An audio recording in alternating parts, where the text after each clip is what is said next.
Kroger Delivery has one mission: to deliver the freshest food right to your door. That's why our drivers are pros. Our trucks are refrigerated. And when it comes to low prices, we always deliver. With $20 off your first order of $75 or more, there's no better time to get in on the action. Mission accomplished. Restrictions apply. See site for details. The Heed the Call podcast welcomes in Fox NFL rules analyst Dean Blandino. What do you see here, Dean? Hi, hello, and welcome to Heed the Call, the Week 7 preview edition. I'm Dan Hanzus with, of course, the Cess Dog, Marc Sessler. And no, we do not have Dean Blandino here. He's not under contract, but we like that. Dino the Bambino. Yeah, he does. He doesn't live too far from us. We probably could get him under contract on some level if we really had any need. It's a good job. Can we talk real quick, Blandino? Like the arc? He goes from working in the league office years ago on the network. It was kind of crazy. Like they would have him stand up on the Monday Total Access. They would have him from the command center in New York holding an Xbox controller. And then, Lindsey Rhodes or Scott Hanson or whatever would be like, all right, here's like 4 different things the NFL horrifically fucked up. Dean, take us through it. And then eventually, I think somebody probably called the bosses and like, I don't know if we should do this segment anymore. Because poor Dino, he's got his Xbox controller. What's he going to do with it? Yeah, it was a tough spot for him. The only time I really encountered him in person was at an owners meeting, and you know how those things go. It was like the media night party, and I believe he was like in some sort of bizarre tracksuit with his like bros and friends, and I was just like, that's not what I expected from Dean Blandino. But he was quite owners meetings with his. We saw Dean a lot out at league events like the Super Bowl and the Combine. He wasn't rolling deep with his entourage at the owners meetings. No, it was one that I went to. I was myself and Connor Orr, I believe, and like. It was one of our more stunning encounters at that particular event. Dean's a good dresser. All right, let's focus up. Because the NFL season, it's starting to take shape now. Mark, we have all top 3 picks, quarterbacks playing now. We have a couple notable dumpster fires coming into focus. We have the trade deadline around the corner. We have a couple surprise teams, as there always are. But as we welcome in Jourdan, Rodrigue, and Michael-Shawn Dugar, our regular Thursday friendos from The Athletic. Hi, guys. Hello. What up? And by the way, it's Boostober. Oh, man, Boostober. It's incredible. What a time. This Boostober. We're more than halfway through October, or as we call it on Underdog. Mark? We call it Boostober. I don't know why you'd go anywhere else with that. Underdog has been dropping new promos, boosts, and discounts every single day this month, so don't miss out on these specials before Halloween. Just download the Underdog app, sign up with the code HTC, that's us, and Underdog will give you a free pick to use on your first cash pick'em entry, plus up to $1,000 in bonus cash when you deposit for our U.S. audience only. All right, let's get to the business. Week 7, Bears and Cowboys on bye. Everybody else playing football. Let's start with the primetime games.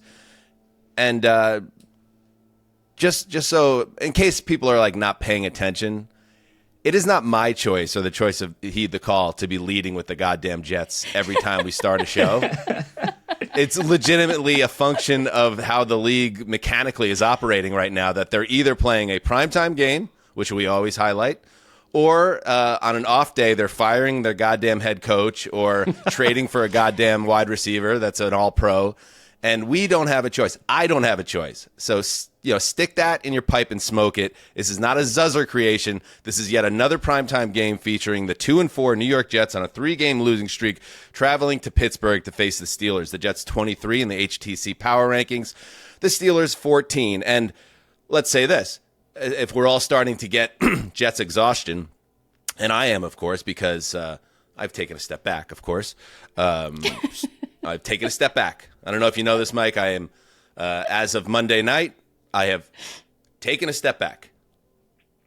Oh, I wouldn't have advised that. All right, I'll hold that thought. I'll start with you. But here's the thing. The Jets are interesting because obviously Davante Adams is in the building now, and he is their new wide receiver 1 or 1A with Garrett Wilson. And on the other side of the ball, the Pittsburgh Steelers, typically I'm loath to watch a Pittsburgh Steelers primetime game. They bore the hell out of me. However, you change the quarterback, it gets a little frisky and exciting. So you have two teams and a big pivot point in their season. Money Mike, what are you seeing here? Yeah, I think I've been on the Jets since week 1. I liked Aaron Rodgers to turn up on the Niners defense in week 1. That obviously didn't happen. I just kind of believe in what they got. I believe in Garrett as a wide receiver 1. I really like Breece as an explosive player. I didn't know much about the rookie running back behind him, but as you guys can see, he runs really hard. Great. Yeah, Braylon's a great compliment to Breece. That's a really nice 1-2 there. As long as the O-line didn't get Rodgers killed, I knew he'd be able to spin it coming off the Achilles. I think he looks fine. He can move. He can take hits and get up, without ayahuasca or whatever. So, yeah, I like it. That's before the addition of Davante. So now they got Davante. Come on, Dan. Man, all sunshine and rainbows. Yeah. Mark, am I losing my mind? The Jets are a mess. They're one of the dumpster fires I hinted at the top of the show. Well, I think you're going to feel frustration in a different way than Mike might about the Jets, but I used to feel that way. Yeah, sure. Now you're detached now, and I think we get that, and it shows your maturity. I think let's start right there. But I'm not as sunny on the Jets. Like, I think number one, you do have an opportunity. You've got Pittsburgh and then the Patriots. You climb back to 4-4. That would be at this point necessary. I just don't trust this offensive line, and I don't trust the future of Aaron Rodgers behind this offensive line, like health-wise. Let's start there. I mean, like we've mentioned before, it's like multiple games in a row where he's, been horizontal on the ground, and I was not sure he was going to get back up. I don't love their tackle play. TJ Watt is the reason the Steelers are where they are is that TJ Watt is the kind of player that ends games. I mean, when he goes and creates a strip sack, it's like at the most critical moment in a game. That's his DNA. And him versus a devolving Jets line, I don't know if Davante Adams is the kind of person you plug in. It changes. I think he could be very impactful. I think it actually helps Garrett Wilson in a way to be facing number 2 cornerbacks. But is this whole puzzle, does it fit together? Will it last? Is it the kind of thing that can endure through the whole season? I just don't see that with this Jets team right now.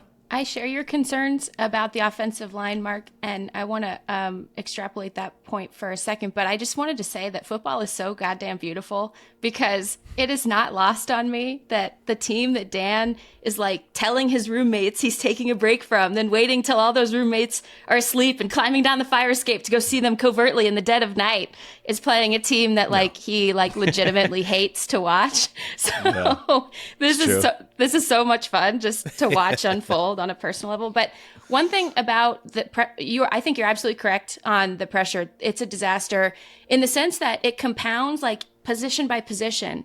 It's a line that's not cohesive in the worst possible way because when pressure or mistakes happen, it's any one guy who it's happening to.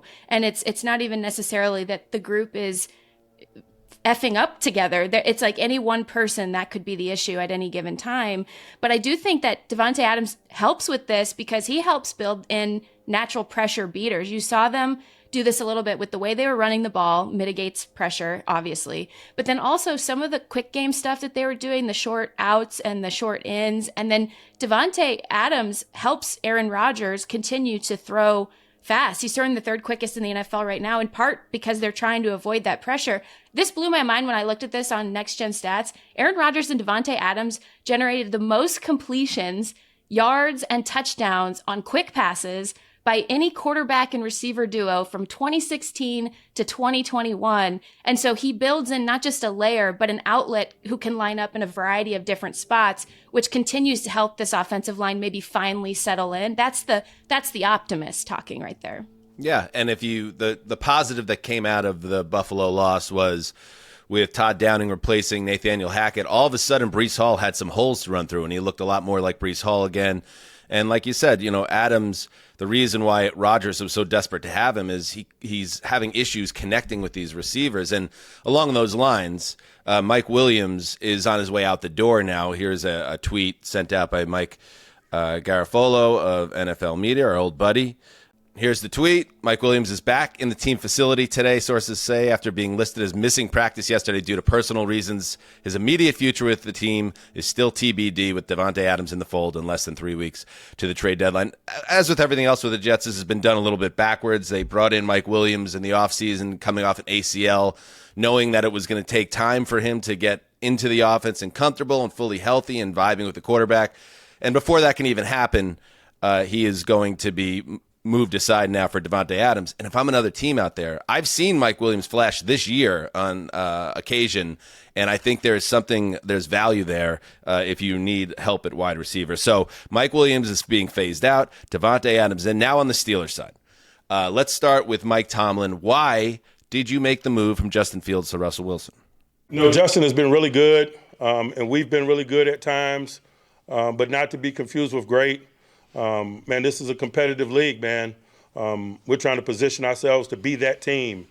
And we got a player with talent who hadn't had an opportunity to play, so we're going to potentially explore those things. Sometimes it doesn't necessarily have anything to do with what Justin has done or has not done. Mike, we talked about this a little bit on the Wednesday show, but I'm curious your thoughts. I think that kind of sums it up. I think Fields really did have a chance to hold on to this job, but he just didn't do quite enough, and now it's Wilson's team. You know Wilson as well as anybody. What are you expecting here? Yeah, I think the logic for starting Russ over Justin Fields is that Russ throws the ball better than Justin. I really think it can be that simple, honestly. That's an oversimplification, but it makes sense to me. Justin does run it better. I appreciate Justin for trying to help me win my fearless prediction last week. Putting my prediction on his back there last week. I appreciate that. And he does give him a different, dynamic with his legs. But ultimately, the quarterback's job is to get the ball to the playmakers. And I think Russ can do that as a tad bit better. I honestly don't think it'll matter. I don't think Russ is a QB1 in this league anymore. I don't think he'll clash well with Arthur Smith as a play caller. I just don't see that really aligning. Russ hasn't really had a good relationship with the last few OCs that he's had, honestly, in the last 7 or 8 years, really. I don't see the Arthur Smith thing being any different. So in the big picture, I don't think it matters, but you got to see what Russ can do to improve your passing game. That's what Mike Tomlin was probably alluding to. We want to be that team. We're going to have to score some points. We can't just rely on TJ Watt punching the ball out or getting a strip sack in the fourth quarter. As reliable as that is, you can't just bank your whole season on his ability to do that every week. So, yeah, I like the move, but I think it doesn't ultimately change where the Steelers end up by the end of the year. Jourdan, last thought. I love nakedness. I love that you brought up that point about Russell Wilson and the OC. This morning, as we're recording this morning, Arthur Smith is having his press conference in Pittsburgh. There's already been some interesting quotes over the last couple of weeks about very emphatically praising Justin Fields and how he's authentic and he doesn't have a persona, and just very interesting. Why are you kind of saying that stuff? And then this morning, a couple of the Pittsburgh Steelers beat writers are sharing some thoughts and opinions of the Arthur Smith press conference, and basically making it sound like there's a bit of a divide in opinion between what Arthur Smith potentially wants and what Mike Tomlin potentially wants here. It's an interesting situation to watch. I don't think anyone's overtly saying this, yes or no, but there's definite strange vibes and dissonant vibes over there that they're basically capturing in real time. All right, let's see what happens. This is a huge game for the Jets, who, despite taking a step back, what did Sting say once upon a time, Mike? If you love someone, set them free. But if they can get out of these next couple of games with a win or two, I think there is a path for them to be relevant. The way schedule softens up and the roster is still it. But if you lose 5 games in a row or whatever, you're cooked. By the way, one last bit of drama, as if there couldn't be more drama around the team itself. Fireman Ed, he's got issues too. Normally, as a tradition, we're always put on a screen. Me, Scott, and Jetman are put on a screen to do the Jet chant and get the crowd going, which is a staple in Jet Life Stadium. Also, on the defensive end, which is the most important, normally they will put us on the screen to get the crowd going. It gives them more of a widespread experience for the fans to see, and we can get the defensive chant going. But something's going on in the Jet production team over in Jet Life Stadium. I don't know exactly what's going on, but they're phasing us out. And I'd like to know if somebody knows anything, please let me know, because it's evident that it's happening, and it needs to stop because we need home field advantage.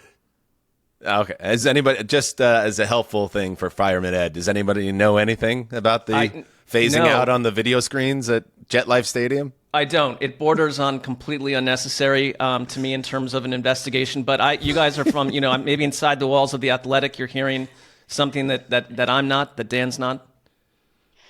No, it seems like we should put our best people on this for sure. All right, let's move to Monday Night Football with the number 2 on the HTC Power Rankings, Baltimore Ravens, traveling to Tampa to face the number 10 Buccaneers. All right. Now, Marc Sessler, I love this because I think Baker and Liam Cohen are kicking ass together. The Bucs have been a fun story in the NFC, but it's always like there are a lot of people, I'm one of them, they're always kind of like a little bit eyebrow askew. Is that how you say it? Like, do I trust the Bucs and see them as a big-time operation or a team that should be treated as a true NFC contender? Well, here's a nice test. The Baltimore Ravens coming to their building in primetime. I can't wait to see how it turns out.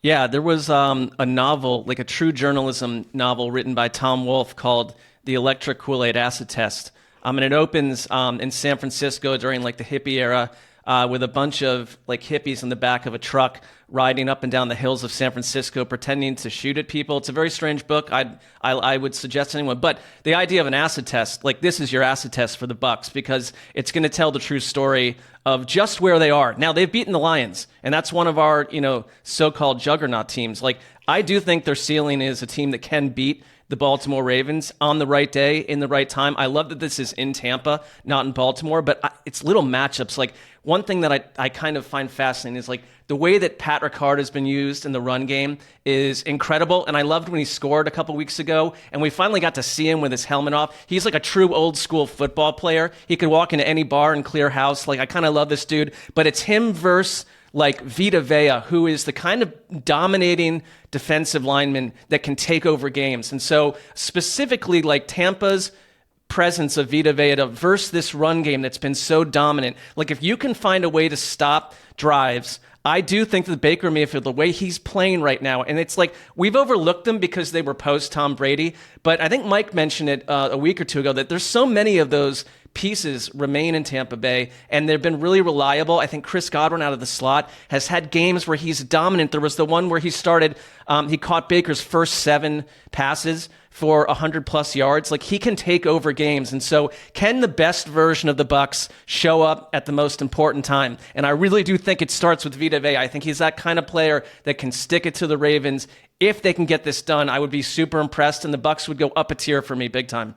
And Derrick Henry's faced Todd Bowles 3 times. Then Todd Bowles' defensive schemes held him to 3.8 yards per carry, 139 yards over 37 carries, and just 1 touchdown. That's going to be significant because when we talk about what they're doing with the hybrid players and Ricard and when he's going in these little orbit motions and these blast motions in order to just basically like be a steamroller ahead of whatever Derrick Henry is doing, and then factor in the Lamar equation as well. You're trying to mess up players like Vita Vea. You're trying to change the contact points against someone who is that dominant, that physically astounding right in the middle of a defense. So it'll be interesting. I think you'll see some different types of runs from this group to avoid him. You used to see it. You see it all the time with these super dominant, hyper dominant, like nose tackle, run stuffing, dynamic players who can also pop out if they need to. I think this is going to be that's where this matchup will be decided, is right at that point of contact. Yeah, I actually don't think there's much doubt about who the Bucs are, in terms of like this being a test. They played some pretty decent teams, and gotten to 4-2 They played a lot of potential playoff teams, the Commanders, the Lions. I don't know what will happen with the Eagles, but Falcons. Like, I think we kind of know what they are. They're a team with a really shaky defense.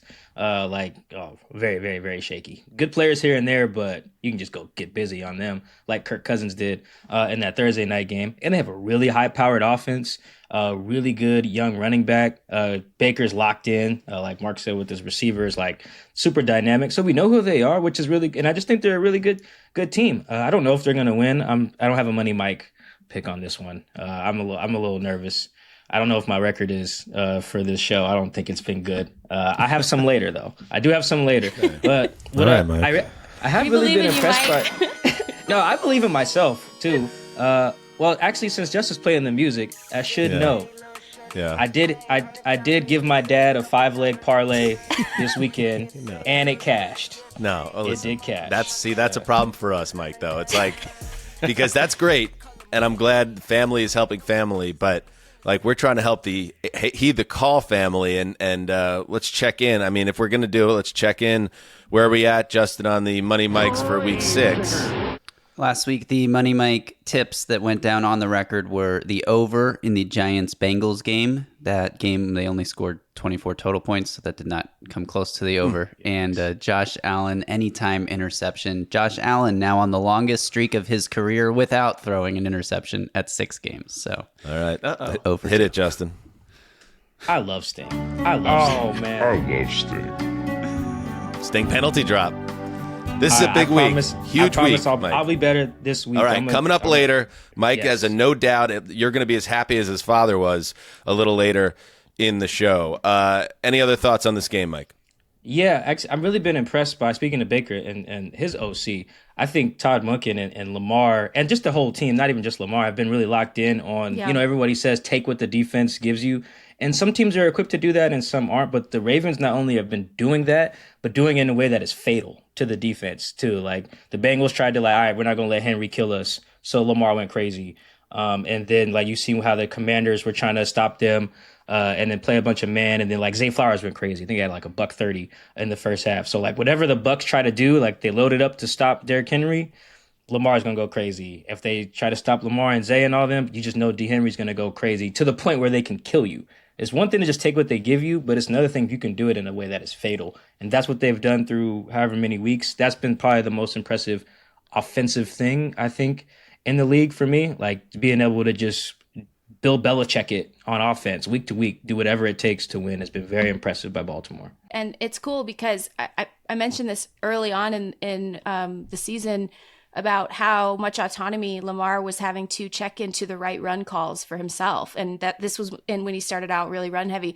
I think it shows such a cool partnership between himself and Todd Monken, but specifically with Lamar, what he's able to do. Logan Paulson was talking about this on the DC radio show he co-hosts earlier this week, and he had a sideline view. You can't really see this all the time when you're watching the All 22 or even the broadcast copy of all the things that the quarterback is manipulating and doing to the defense before the snap.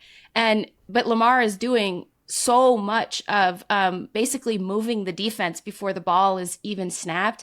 And it just looks, as the snap unfolds, it looks exactly how it must feel. Just so empowering for that entire unit to have all of the answers before the ball is even snapped. And that's because Lamar is playing at an unreal level. Yeah, I was going to say that I thought Lamar of 23 when he won MVP was much better than the Lamar of a couple years early when he won his first MVP. And I think this Lamar is even better than last year's Lamar. So, the Ravens are well set up, but of course he's now getting into that. All this is great, but how about in January? But stick a pin in that. And one last thing, Mark, it's fine, not a big deal for me at all, because in fact, the Jets came by today and they dropped off the kids and very cordial back and forth, and then they went off about their day and I went off about mine, and it was very pleasant. But Baker has 15 touchdown passes right now, which leads the NFL. He is closing in on 1,500 yards. He is having, obviously, a really great year. He's completing more than 70% of his passes. If he balls out in primetime against the Ravens, he is absolutely going to start getting MVP buzz. And we know Sam Darnold is getting MVP buzz. And isn't that funny, Mark, that the two quarterbacks that we believed in so much all those years ago now in late October would be MVP candidates for other teams? It's cool, right? Yeah, it's not. I don't know if funny is not how it makes me feel on multiple levels. It's egg in the face of organizations that continue to make big mistakes. And one thing that happened to Baker and Darnold was, every year it's a new coordinator, and it's kind of it's very impressive. I know that he knew Liam Cohen, but it's a new offense, a new coordinator, and he's doing it this time with that amount of transition. Because if you look at Lamar, I know he was an MVP last year, but that's based on Lamar. But year 2 with the same coordinator, that offense in general is growing and blooming, and consistency matters in the NFL so much for these quarterbacks. And so that makes I think what Darnold's doing and Baker that much more impressive, to have so much change around you all the time and to have your best season occurring right now in the here and now. So yes, I love it for the two quarterbacks. One of my favorite photos of Mark and I are at the Cozy Inn, April 2000 and what was it, 18? Yep. Cheersing, I think some horrific shot. It was like Jägermeister or something to the start of a new era. Man, times have changed in a lot of ways. All right, let's take a break. And then when we get back, the games we cannot wait to watch.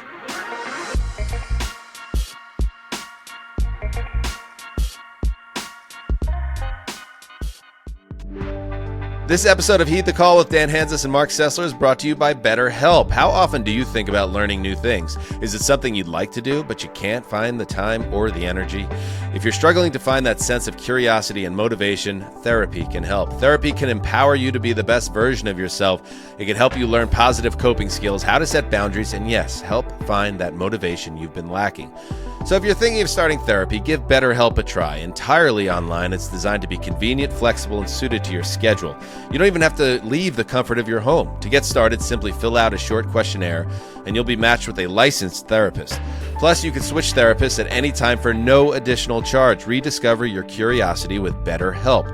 Visit BetterHelp.com/HTC today to get 10% off your first month. That's BetterHelp, HELP.com/HTC. The most important meal of the day, breakfast, is also the hardest one to prepare, right? I mean, nobody I know has time to cook. In the mornings, come on, forget about it. But what if a delicious, nutritious meal could be ready in seconds? Support for Heed the Call is brought to you by Huel, the world's #1 complete nutrition brand, with over 400 million meals sold worldwide. Yes, you heard that right, 400 million. Huel is trusted by millions of people looking to fuel their days with convenient, complete nutrition. Try it for yourself with our exclusive offer for you. 15% off with the code HTC at Huel.com. Fuel your best with Huel today. Dan, I know that this has been a product that has really changed your autumn. Hammer that Huel. That's my whole thing. Hammer. Well, I love that. That's 15% off with the code HTC at Huel.com. Unlock a healthier, easier way to eat with Huel. Nutritionally complete meals in minutes so you can focus on what really matters. Hammer that Huel. Hammer that Huel. All right, welcome back. Let's get into it. The games we cannot wait to watch. Jourdan Rodrigue, a beat reporter, features writer, a podcast star, and also a regular contributor here on Heed the Call. The game you cannot wait to watch. Now I can't even talk. So as you guys know, I jumped in the Google Doc immediately on this one, knowing what was coming.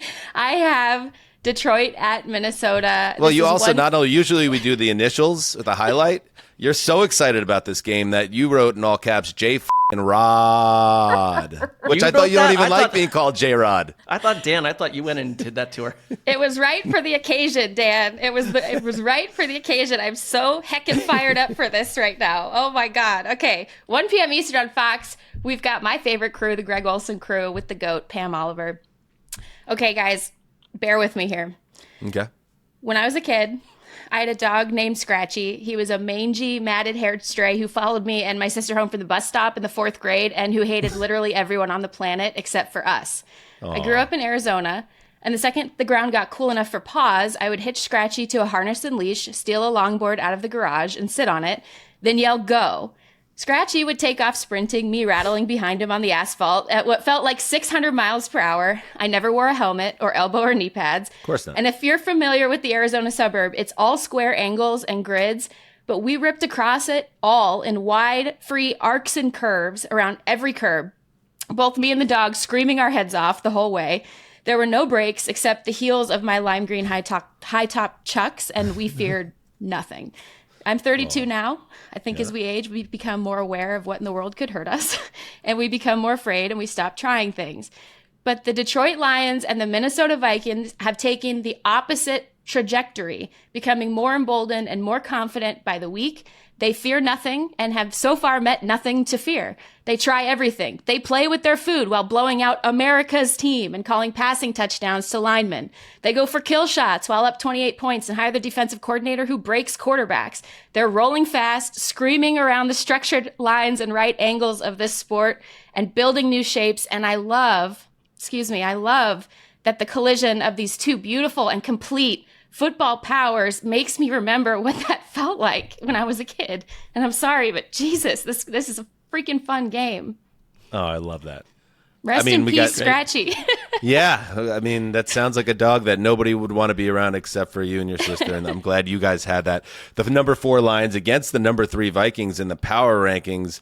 And, yeah, this is, it is obviously notable, too, here, Jourdan, that this is the first game for the Lions post Aiden Hutchinson, and how will that change the way they look? I worry, as someone like, we're all kind of rooting for the Lions, they're America's team, that's the type of thing that could ruin a Super Bowl season. But they have time to figure this out. They have time ahead of the trade deadline. They have the benefit of scheming and coming up with new ways to do it. But there's no way around it. The Super Bowl hits did take a big hit when Hutchinson went down. Huge loss. But I also think that this is the type of team that once they kind of get over the emotional shock of that and figure out, okay, well, we have to match or somehow put together multiple pieces that can help build back one player's production, which was leading the league, and also there's a significant gap in his pressure rate versus even the rest of the team.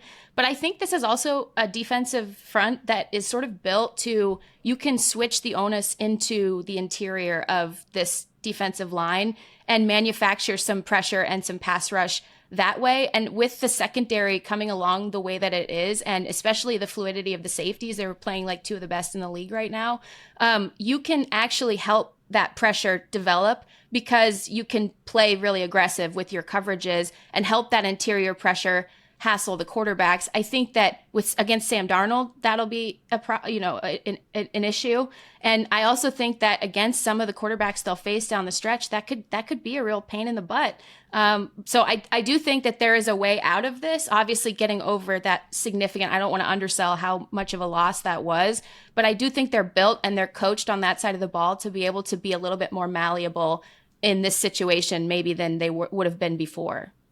Yeah, it makes a lot of sense to me for them to make a splash ahead of the deadline and get someone in there that you could plug in that could be a pass rusher that helps them, but I don't discount their ability to find a piece. It's also, he's the heartbeat of that defense. He's the face of that defense, and that's traumatizing, I think. On the other side, Money Mike, Darnold and the Vikings are coming off a bye. So it's kind of easy to forget that they looked very pedestrian on offense against the Jets. The tape wasn't overwhelming the week before either. So I kind of have my eyes open a little bit. A Vikings team that hasn't lost a game yet. This feels like a spot where they could be vulnerable, but also they do have the benefit of that bye for this huge division game. Yeah, speak just of the division in general. Boy, the NFC North, woo, check you guys out. Every team is playing competent ball. Just at the bare minimum is competence, and that's just not happening really in any other division with like all 4. So shout out to them. I think that's just a big game for these two teams just right there. The race to win this, because you don't want to be a wild card team in the NFC and like, shoot, the NFC North could have all of them. I don't think that'll happen. But yeah, big game in that regard. As you know, I never stepped into the Sam Darnold hive. You have not. I was always a little skeptical. I think their offense will generally be fine, and I think it'll be fine, particularly in this game. I think Aiden's a huge. I'm with you on the Super Bowl loss. I think they got to be able to call Hassan Reddick's people. See if maybe even, because they lost Marcus Davenport too, and they had a really good plan on defense, the Lions did up front. It was like, all right, McNeil, pressure up the middle. Davenport, you got power. You collapse the pocket from one side, and then Aiden hit him with the spin move on the other side. It will work. That was like brilliant, and they play man coverage on the back end. That's all toast now. Lost Davenport, he lost Aiden. Still got McNeil, but so yeah, I think you got to call Hassan's people. Maybe see if the Panthers will give you Clowney to kind of do the Davenport thing. That's a very similar skill set there. Like, so you can get, because they need help on both sides, I think, really. So without that, though, I really like the Vikings offense to get back on track on this one. I think just as much man coverage as they like to play and be aggressive, I think that's just a recipe for disaster against these receivers. Even though I'm not big on Sam, he can beat man, and so can Justin Jefferson, so can Jourdan Addison.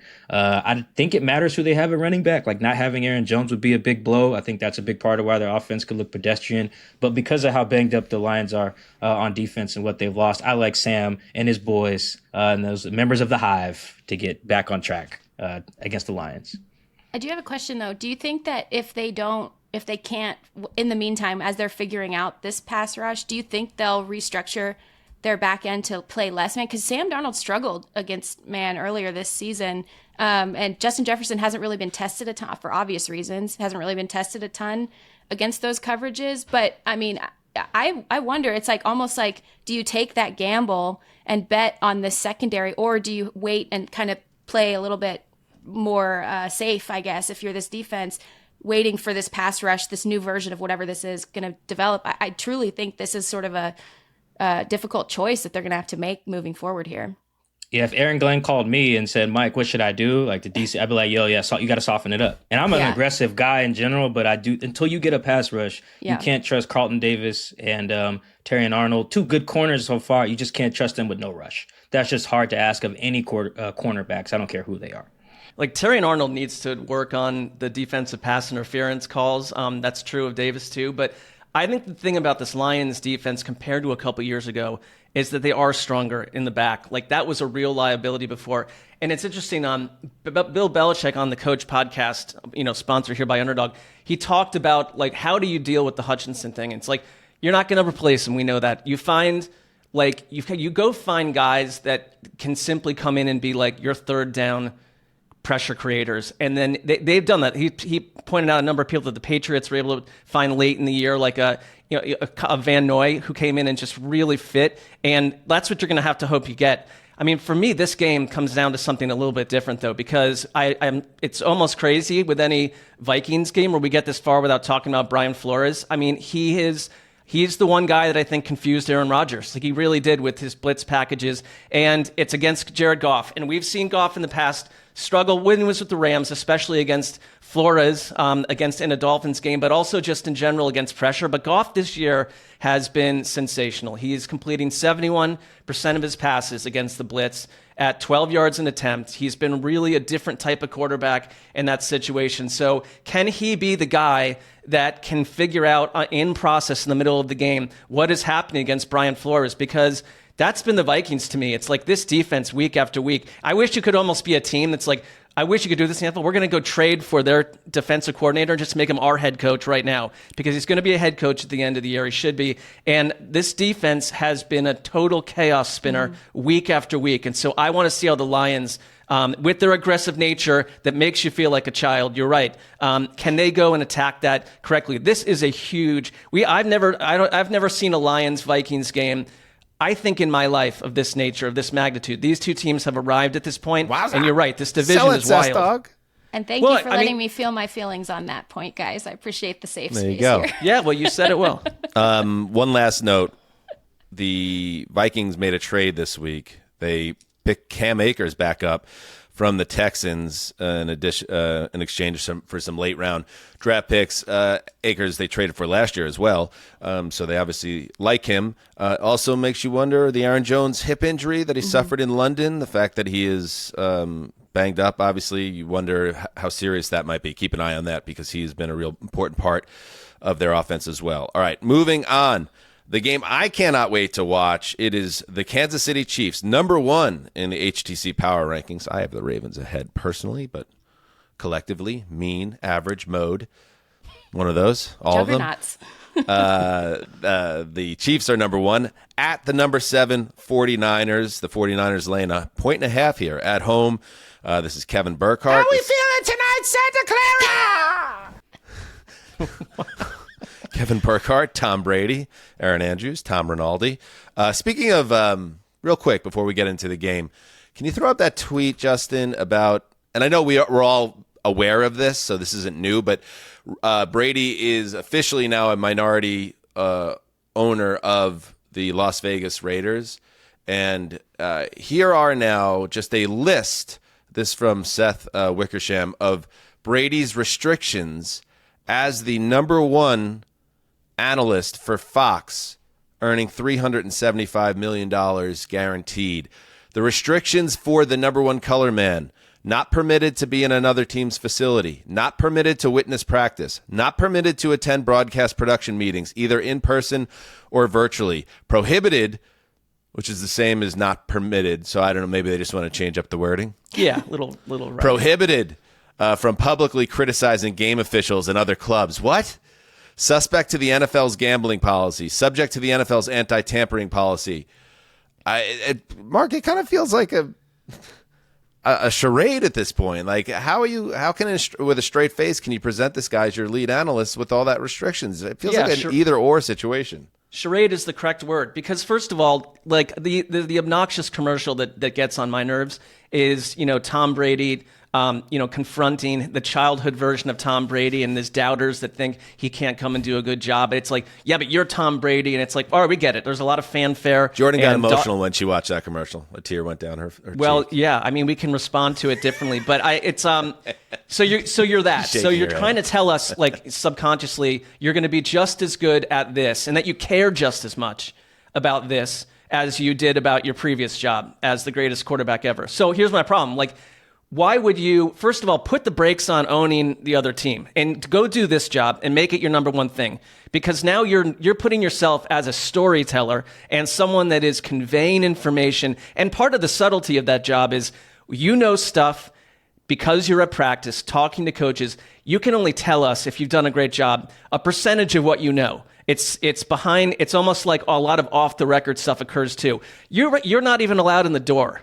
You can't critique left and right. It's like, so how are you benefiting yourself to go do a great job? But then how do we benefit as the viewer? Like, your job is to illuminate and describe this sport we love in a way that we can't do it. You're meant to do it in a way that we can't. And you're in this position where you almost have an excuse to not do a great job. To me, it feels like, well, it's like, how are they letting any of this happen at all? They want the star power. But it is, I think one of the things you hit on there, I agree, Jourdan, is like, it is us ultimately as the fans too. This guy is going to be getting every big game, and you're frankly just not going to get the level of insight. So it's, we make way too big a deal about these announcers in general. But we also, this is, if you're a nerd about football, like this stuff, you kind of dig into the minutia of it all, and it just seems problematic. That's all. There's even higher stakes too for the on the Raiders side too, because Mark Davis, I don't know if he was joking or serious. It's hard to tell sometimes with that guy, but like, it's basically acting like least. Tom Brady is also going to have some input and some insight into who the next quarterback's going to be. So I'm sitting there and I'm like, okay, if you're in these other buildings, even adjacent to these other buildings, which you can't be in the buildings, that's against the rules at this point. But you'll pick stuff up in the booth. You'll pick things up here or there that, like, the layperson or even the most indentured beat writers and national reporters are not going to get. And what kind of value is that information as you're making decisions now and leveraging other people's decisions or intel about other team landscapes and ecosystems into deciding the most important position in football and one that genuinely moves markets in this league? Mm-hmm. All right. So you were all fired up about it. Are there any rules on crypto, by the way? I was thinking about I'm not sure. That's a good question. We might have to reach out to our buddy Andrew Marchand, Mark, to have more discussion about this, see where he comes down on it. Let's get into the game now. So the Chiefs are 5-0 and going to face a Niners team that has been disappointing overall. There's no way around it. They're 3-3, but you show up in this game and you take care of business. against the Chiefs and knock them off the pedestal of the unbeaten. And I feel like everything's in a great spot. The question is, where are they at health-wise? At the running back position with Jordan Mason. You're still waiting, obviously, for Christian McCaffrey to get back. And that will be something I'm looking to see because, obviously, you have Rashee Rice absent on the other side of the ball, but the Chiefs did have some time here to recover. Let's see what happens. I really want to see how, the Super Bowl was just recent enough where I think that's a game you could go watch and it has contextual it's tangibly connected to what could happen in this game a lot. I want to see how Steve Spagnuolo faces what I think is the best version we've seen of Brock Purdy. I mean, I really think he's playing his best football, and he's had to go through a lot this season, a lot of adversity, a lot of his players out. Brandon Ayuk took a while to warm up, but he's been great on the move. I think he's really added to his game on that front. And to me, it's like if you're the Niners, there's got to be a psychological element to this from Shanahan on down, from ownership on down. Like, look at two of our grisliest defeats have come against Patrick Mahomes and this coaching staff. And so how does a team respond to that? Because the Niners, they folded 3-4, and it's hard to call them. I think, Mike, you had them as one of your juggernauts. And I understand that because I felt that way, record aside, about them really all along and for years, and I feel like they can work their way out of this. But this is not a cupcake situation where you climb back to 5-3 or 6-3. This is a challenge, and they have not matched up well with the Chiefs. And I want to just see coaching wise, what's changed? What do the Niners do that's different this time? Because they're going to need their best players, Fred Warner, Purdy, everyone, to just have their best game right here in the most critical juncture of the season. Yeah, I really like the Niners just because of what, like I said, when healthy, their premier guys are just badasses. And it's hard to take away all of them because of the way Shanahan uses them too. Even if they don't have McCaffrey, I just saw it on Thursday night. I mean, I see it twice a year anyway, but I just saw it last week where it's all right, maybe we can really dedicate resources to making sure Ayuk doesn't go off. Cool. Well, Debo might go crazy on you, we might dedicate resources to all right, the receivers not going to have a big game on us. Cool. Well, all right, we got George Kittle, who can go crazy at any moment, yak, whatever, screens, deep down the field, whatever. And that's before you even get to the run game, which, as I mentioned earlier, they can pretty much plug in any one of the five of us, and we could probably get some first downs in a Shanahan run scheme. It's just, it's a lot. It's a lot to stop. Obviously, the Chiefs have done a good job of it with Spags, who's like the Brian Flores of the AFC, he's just a killer for offenses. But I just like when the Niners are healthy, which they are relatively. I think they need Charvarius Ward in this one pretty bad. Their best cover guy. I don't know if he'll play, but if he will, I really like the Niners. I think it'll be a low-scoring kind of slugfest thing. Points at a premium because of how good Spags is. As good as the Niners defense is. I think Fred Warner, I might have mentioned this before, Fred Warner's playing as good as any defensive player in the league. It sucks that now Pat Surtain's out and then now Aiden Hutchinson's out. I think those three are my big three. Right now it's just Fred. And yeah, I think Fred is such a difference maker. He's got that TJ Watt timing of punching a ball out. Did it again against the Seahawks. His punch out game is crazy. So yeah, I think the Niners, when they're just so top heavy with premier talent, and when all those guys show up, or even just if half of them show up, just so tough to beat. And the Chiefs are still my other juggernaut, but I mean, somebody's got to win, right? So I just got a lot of confidence in the Niners in this one. Yeah, Fred Warner's playing at a Defensive Player of the Year clip. I agree with you, especially with, unfortunately, the other guys out with injuries. I think he is in the leader position at that point. And like you mentioned, Mike, he's leading the league in forced fumbles. He's got 4 of them so far. He's defended 5 passes. He has 2 interceptions. 1 he returned for a touchdown, and he has a sack. I mean, he's everywhere. You can't fool him. You can't mess him up at all. On the other side of the ball, I think the game within the game is Dom, I keep saying Puny. That's not how you pronounce it. Dom Puny, who is this rookie rising star at guard for the 49ers. So Matt Barrows, who does great work over at The Athletic, he grew up in St. Louis, and it was his dream to block Aaron Donald, which you must be sick in the head if that's your dream. And so he never got to, because obviously he got in the league as Aaron Donald left the league. But now he's going up against Chris Jones, who has 21 pressures so far this season. It's the second most for any interior defensive lineman in the NFL. And he's also wrecked a couple of 49ers postseason hopes by himself. I mean, it's this is the game within the game on both sides of the ball is these outlier star players who, if they show up the way that they, have in the past in a regular season game as they have in the postseason, this is going to be electric in those little nuances, those little storylines within the storylines. Oh, yeah, this is going to be a good one. And here's a tweet from Robert Mays that, just illustrates how much things have changed in Kansas City. And coming off a bye, I'm hoping or curious if they're going to try to do anything to rectify this in Kansas City. Patrick Mahomes is averaging 3.6 air yards per completion this year. Over an entire season, that would rank dead last in the next-gen stats era since 2016. This is Patrick Mahomes and Andy Reid. They are undefeated. Fair. But still, crazy. Highest air yards per completion during that same period, Brock Purdy this year at 9.1. And I think there's a couple factors there, and one of them is there's no Christian McCaffrey for all those beautiful checkdowns that Purdy has been able to lean on in the past. But he is doing the job, even if the numbers don't back it up. Let us move to the next game we cannot wait to watch. There are 3 games this week on Sunday that are bangers. In fact, 3 games that have 2 teams in the top 10 of the HDC power rankings. And here it is, Michael-Shawn Dugar, the number 5 Texans at the number 6 Green Bay Packers. Yeah. Oh, yeah. I was excited to open the Google Doc. I do it late. I'm like the opposite of Jourdan. I was like, oh, man, this is still there? This is great. Also, Dan, you scared me when you were talking about Tom Brady. You were like, Tom Brady is now a minority, and you paused, and I was like, oh, where's he going with that? And then you said owner. I was like, oh, okay, Too cool. much. I was like, There's a lot cooking there. A lot cooking. No. Yeah, I was like, well, man, Dan's got his work cut out for him if that's where he's going.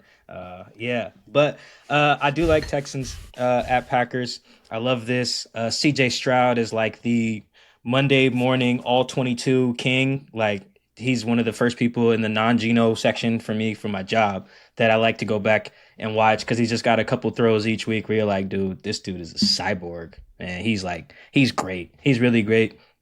And then Jordan Love, man, baller.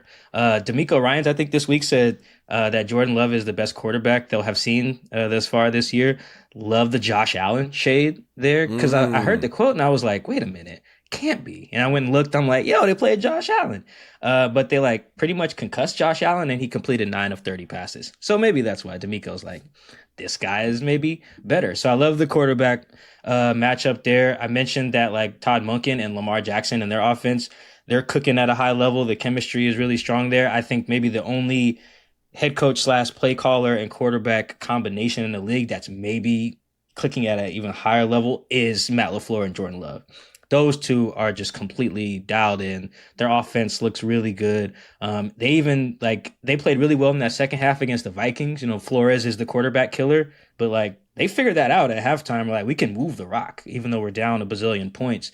They lost, obviously, but they were able to get it done in a way that was very impressive in the second half of that game. And it's for the Packers.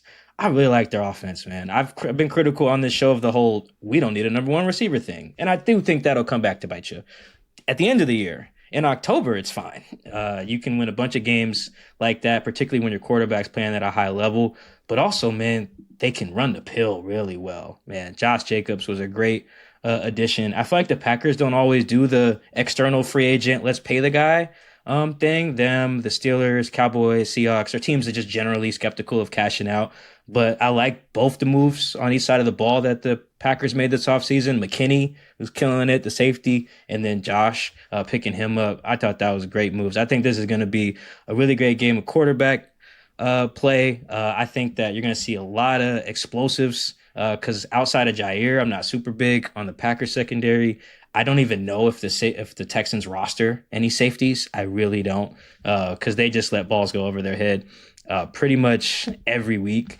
But yeah, I think this, in terms of like quarterbacks, schemes that work really well, 2 teams that know that their quarterback's a baller and can run it. The Texans kind of sucked at it for a little bit. Now they got Mixon back. So Mixon, Josh Jacobs, perfect compliments to what their OCs want to do in terms of killing you. I like this. And last thing, really good test for CJ. He's been tested in a few different ways. Obviously, got some primetime stuff, some big matchups in the playoffs, things like that. But just at Lambeau is another box to check. It's just a really tough place for quarterbacks to go in there and get busy. Like, even if you are a really good quarterback, you have a really good scheme, it's just hard. They got some voodoo when you walk in to Lambeau or something. So I don't know if I'm as excited. I put my regular initials next to the Google Doc. I just feel like I dropped the ball a little bit there. I just put MSD. But I'm probably as hyped about this game, particularly on the offense, as Jourdan is with the Vikings and Lions. I think this is going to be must-see TV on Sunday. Mark, before you jump in, Mark, just want to also note that in the doc, Mike also didn't use highlighter for his letters. That threw me off. Yeah. Because I was going to jump on this. I'll tell you what happened with my situation Mark. with the document. But no highlights. So, kind of fooled me. I'm with you. There's a mirror element to these two teams at the quarterback position because they both basically were put on the throne at the same time and grew up together like over the last 2 years so rapidly. And it's just incredible. I think for me, the thing that's different a little bit about the Packers too is that I feel like going back forever, they were dominant on offense, but it was always issues on defense. And the Jeff Hafley hire is working in the sense that they have taken the ball away from teams more than any other team. 17 takeaways, that's 4 more than any other team. These NFL games come down to this week after week, and so that's a very positive thing. Rashawn Gary has not had his best season, but if he improves too, it's another element. I think it's a big test for CJ Stroud to go on the road. You're right; they're not the same offense without Nico Collins. They've got some issues along the offensive line, but they're really well coached. They have Mixon back. And the one thing they've got to work on, though, is that I feel like whenever I'm watching a Texans game, it is nonstop penalties. They're the most penalized team in the league, and they're really well coached, and so it kind of surprises me. So I think that's something that you can work on and change. But they've had penalties that have really snuffed out big opportunities for them on a weekly basis. So I think without Nico Collins, you've got to be as clean as possible on the road. You got to run the ball with Mixon. He makes a big difference, and I think you got a chance in this. This is the kind of game that. To me, I picked the Texans for the Super Bowl. To be 5-1 at this point with all the stuff that's happened to them says a lot. If they come out of here with a win, I think we have to start looking at the Texans in a different way. I'm already there with the Texans. And like you mentioned, CJ Stroud. This is a big test. I don't need to see any more from CJ Stroud. I have no doubts that CJ Stroud's going to play well in this game because he's a dog and And obviously, Nico Collins, you could argue no wide receiver is playing as well as Collins was before he got hurt with a hamstring. But I think Stroud's the type of guy you're just going to see, and you saw it on last week, Tank Dell. You're going to see his production tick up, and you're going to see Diggs step up. And I thought it was really promising the way Joe Mixon ran the ball. Did not show any issues with the ankle. Looked like the old Joe Mixon. So you got that. You also love what's going on the defensive side of the ball They have Danielle Hunter and Will Anderson just kicking ass. Last week, I know it's the Patriots, but they combined for 8 pressures, 4 sacks, and they've been doing it every week. So I think Houston's really set up here to make a game of this. The question is, does Jourdan Love magic at home put the Packers over the top? I like Houston in this game. I think they're going to win this game, but I do want to also point out Jourdan Love that was watching the game. He makes this gorgeous back shoulder dart throw near the pylon at one point. And I thought back to myself, I was like, I remember when they gave Love the contract in the offseason, and my first instinct was, 1 year, you're going to pay him one of the best players in the league. Yeah, because they know it. They don't need to see 3 years of him doing this, and he is in the conversation of the top 10 quarterbacks. Stroud and Love could be in the top 5 conversation. So this is an awesome game. I can't wait for this game. Mike, good choice with this game. All right. By the way, new kicker in Green Bay. Packers officially have signed Brandon McManus. They released Braden Narvison, who, by the way, Bud, the life of a kicker is tough, right? And you'll have opportunities and auditions again, but we're going to lose the number 44. If we want to be taken seriously, we're going to change numbers when you get your next opportunity. Let's take a break, And when we come back, more football. Who likes touchdowns? I know I do. On Underdog, playing touchdowns just got even better. Introducing Red Zone Rush, a new way to play touchdowns all October long. Just head to the Underdog app, tap play now on the Red Zone Rush in your Pick'em lobby, and swipe right to add touchdowns, swipe left to skip. It's like a dating app, but for touchdowns. Plus, every Red Zone Rush entry automatically receives a profit boost. So sign up with the code HTC and receive up to $1,000 in bonus cash when you deposit in the Underdog app for our U.S. audience only.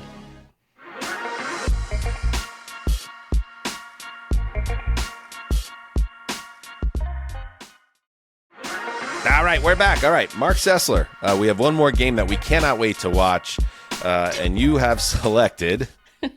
This is like a big week to get into the doc because there are 3 big games, and it could come off as slightly obtuse if you're the 4th person based on what you end up with. But it's not because Mark thought these other 3 games were better, and maybe he did. I'm going to let him explain. But this was the game he chose.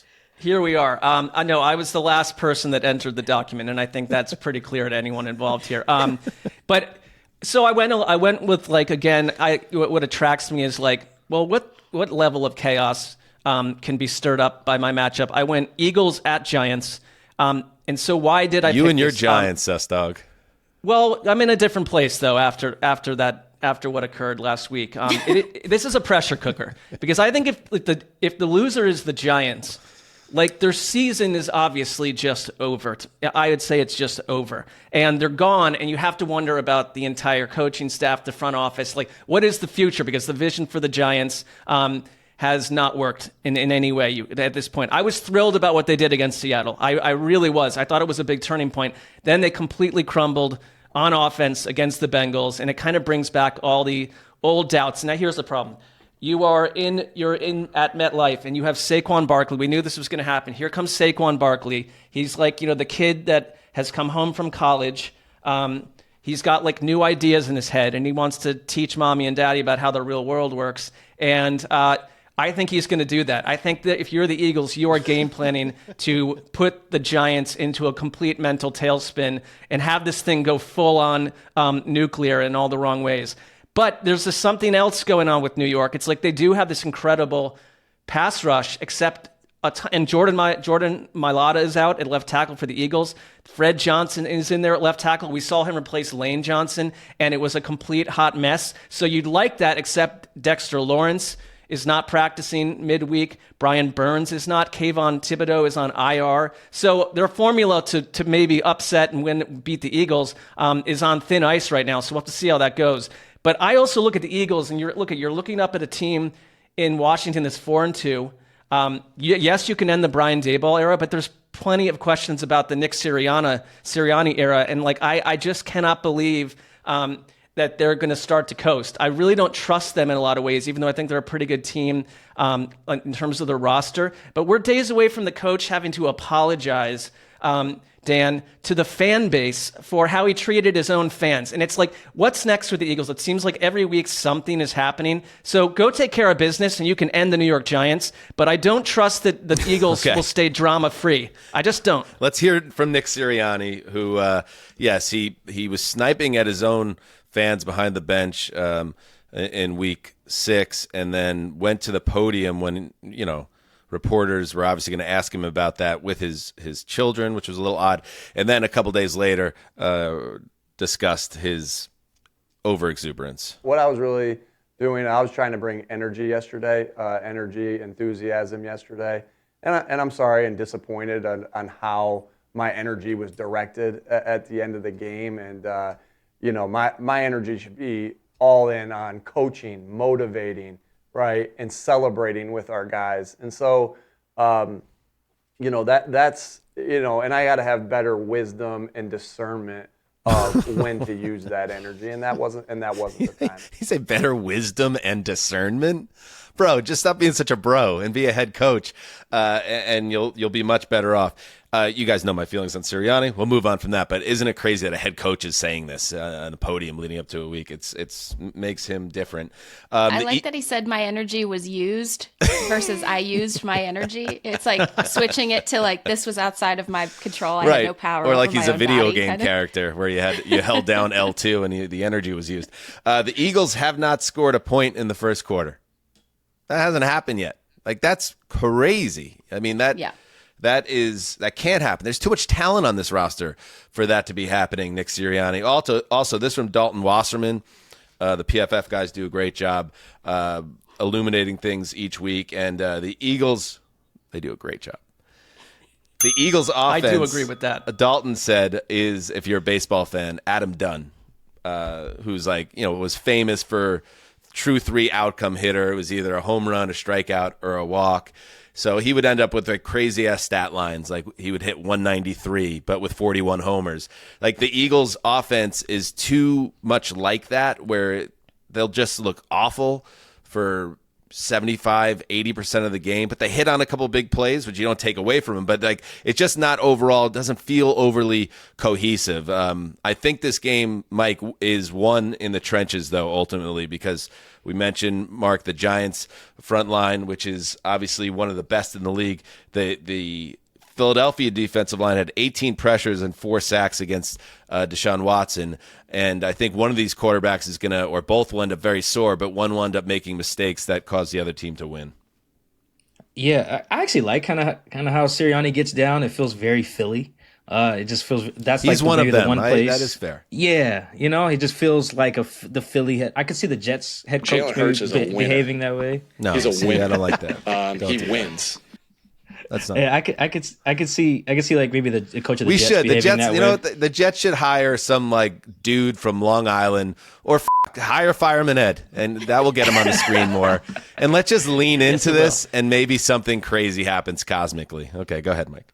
Yeah, I'd be with that. I mean, I don't root for either team, so it doesn't matter to me. The last couple times I've watched the Giants offense, I've come to the conclusion, it's not like a hot take, but Brian Daboll is actually a really good schemer and play caller. His quarterback just cannot get any of that done. Like the last few weeks, I've had in my notes, like, if Daboll had a real Q, he'd be killing it. Like, so now on Saturdays when I watch college football, I'm just imagining like Cam Ward and the Giants offense, or Shedeur Sanders, or whoever is the quarterback at Texas, in any given week, maybe yours, like he's got it. He's dialing up good stuff. Daniel Jones just has a noodle arm, which sucks. They really need Malik Neighbors back too. But I really wish, how when Taylor Swift's at a game, we get a million shots of her just pretty much when anything happens. We need that for the Giants owner. Like whenever Saquon runs the rock, like that should be like a prop bet. Like how many times do they show Mara? Just keep him in a little box in the corner of the screen. Yeah, you have. Yeah. Come on, that's like must see. That's not must see TV per se, because this game might be yucky. But that little sidebar, I'm enjoying that, because he's just so upset. It's like when you trade a guy in fantasy because you think he stinks, and he just goes off on the new team, and you guys see it every week. It's very much like that, and I do think Saquon is going to have a big game. He's part of the parlay I've been building here during the show. That's why you guys see me looking down a lot. Okay. Building my parlay so I can deliver the goods this week. But yeah, to the I love whole Saquon, audience, not just Dad. Yes, to everyone. Yeah. I'm giving you guys the one I would give my dad this week. Maybe that's what we should do going forward. Maybe we should just synergize that one. Hey, by the way, Jourdan, Malik Neighbors mentioned, obviously he's the key to that Giants offense. He's expected to be a full participant in Thursday's practice, so that's a very good sign. Yeah, that's great. Like I like to repeat often, he makes you look less wrong about whatever quarterback you've decided to throw back there. The Andrew Thomas loss, I mean, that's significant, and playing Huge. through what he experienced. I mean, he suffered that injury in game and played the rest of the game. I mean, that's bonkers to me.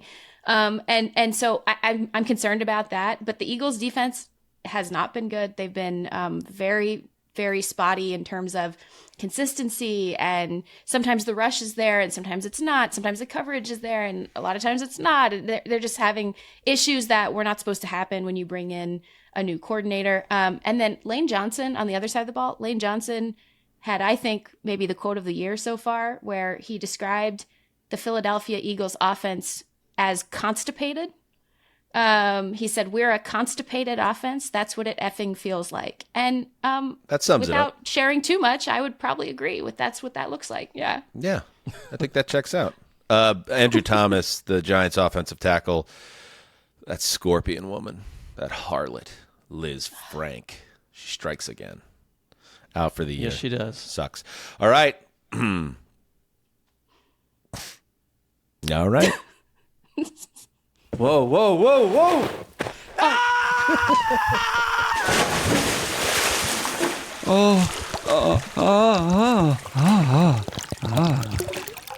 Creep. It's time to take a dip in the gravy bowl. The gravy boat with Justin Graver, our fine producer.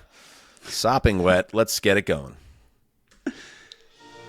All right, first up, Patriots at Jaguars. This is the London game, so just like the rest of the football watching world will be doing on Sunday, let's get it out of the way early. The Jags stayed in London, so they should be well acclimated to the time change. Here's something. Drake May reportedly had an MRI on his knee on Wednesday, so just something to monitor.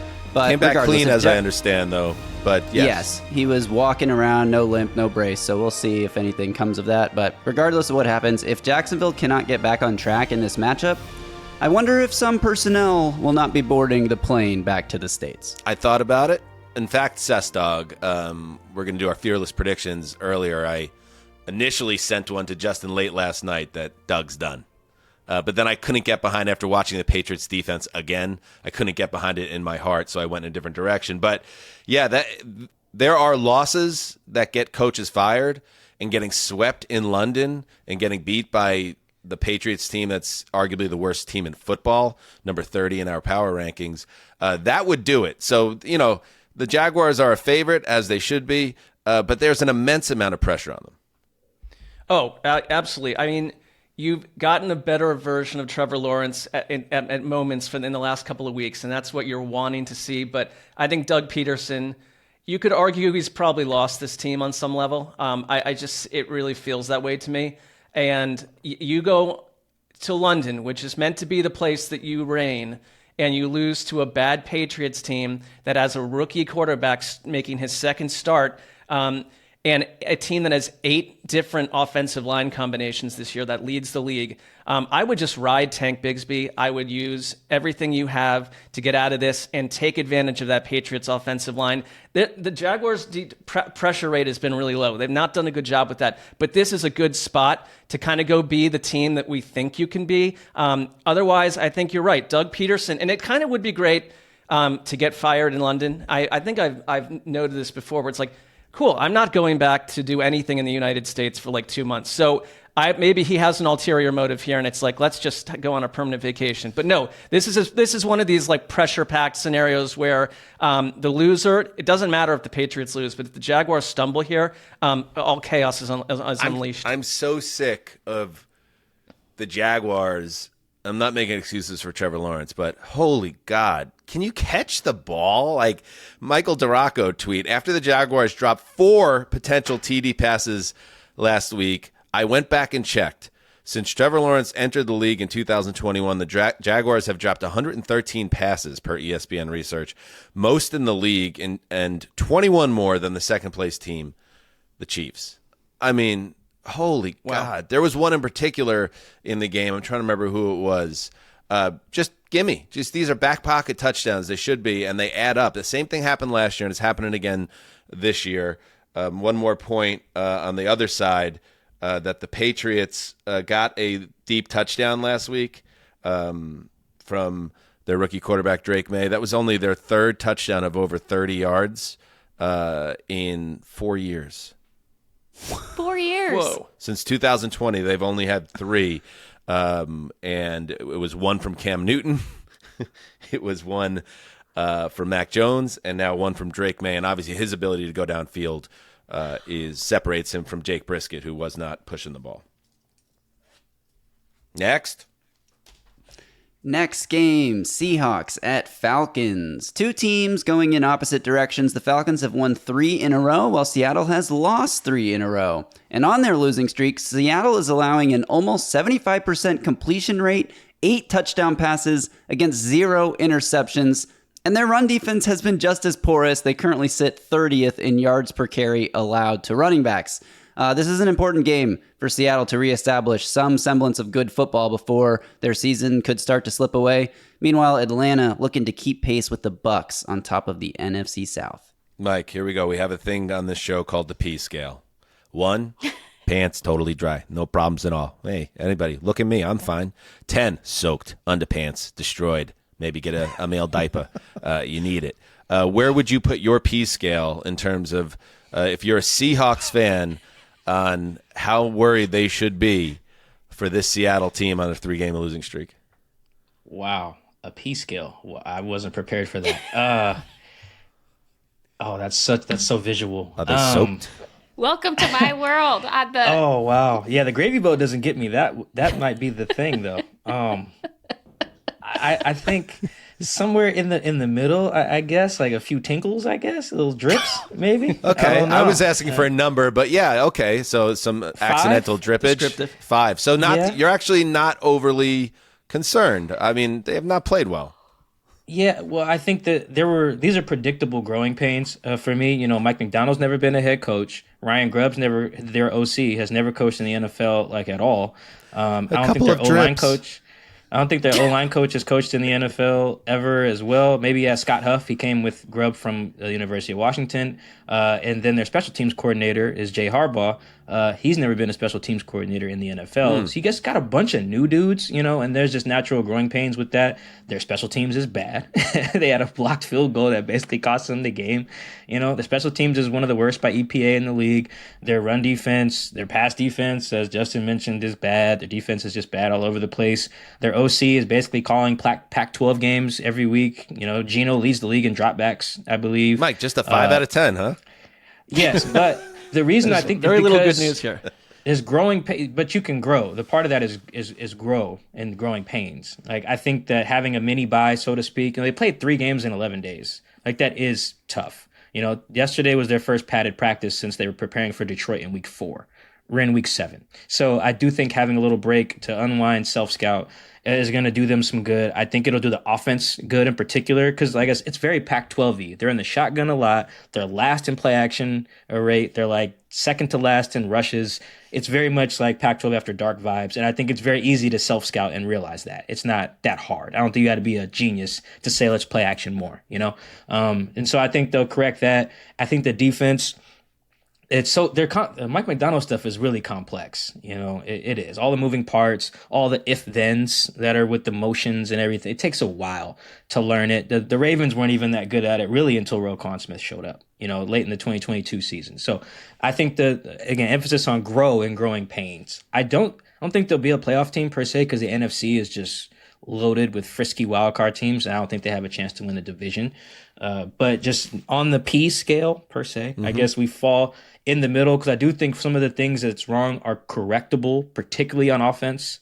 I think special teams will kind of turn in their favor as well. I don't know about the defense, but that's why I'm not full on like diaper soaking wet, I guess, so to speak, because I have faith in the offense. Really, I have faith in Geno. I have faith in Ryan Grubb that he's not just a dummy and is not going to be last in play action rate for the entire year. Like that's a fireable offense to me, and I don't think Grubb wants to get fired. And on the Atlanta side, Jourdan, a big development for them is the running game. They ran for 127 yards in the second half of last week's win over the Panthers, 198 yards overall. If they can combine that with Cousins, they're going to be in pretty good shape, I think.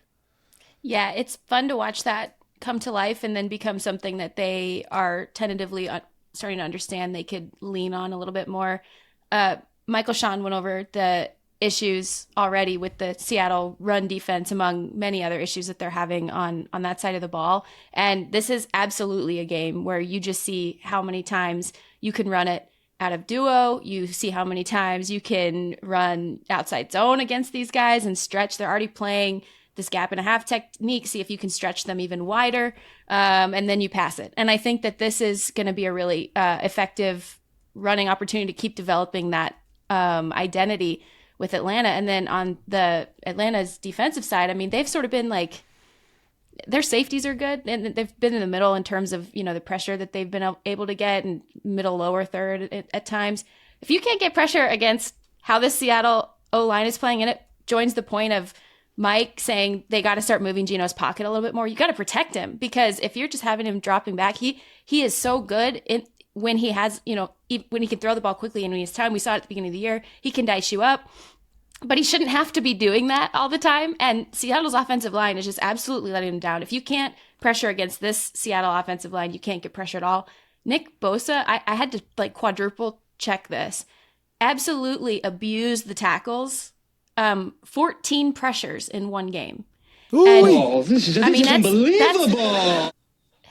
Exactly. Roommate of Chandler Bing and Friends. Yeah, I think that it is absolutely, I pick Atlanta on this game, but I do agree with Mike that Seattle's problems are fixable. Some of it's technical stuff, and some of it's just getting slightly different personnel as time passes. They keep building out this roster. All right.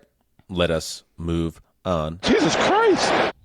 It is the Jonathan Vilma game. That's right. All right. Next. All right. Next. Dolphins at Colts. Anthony Richardson finally returning to the Colts lineup, and the Dolphins still without their starting quarterback for at least another week. The big question for this game, can the Dolphins field an entertaining product coming off their bye after being one of the most unwatchable teams since Tua suffered his concussion back in week 2? Yeah, Mark, this is a big test for Mike McDaniel here. I know you are what you are with the roster, but at least you had some time here to develop some answers. Can we score 20 points? Can we show that we have any ability to do it? Because the Colts are not some type of shootout juggernaut. They have a chance here. Nope. I think I almost would rather play Anthony Richardson if I'm the Dolphins and hope for a couple whack turnovers in good field position.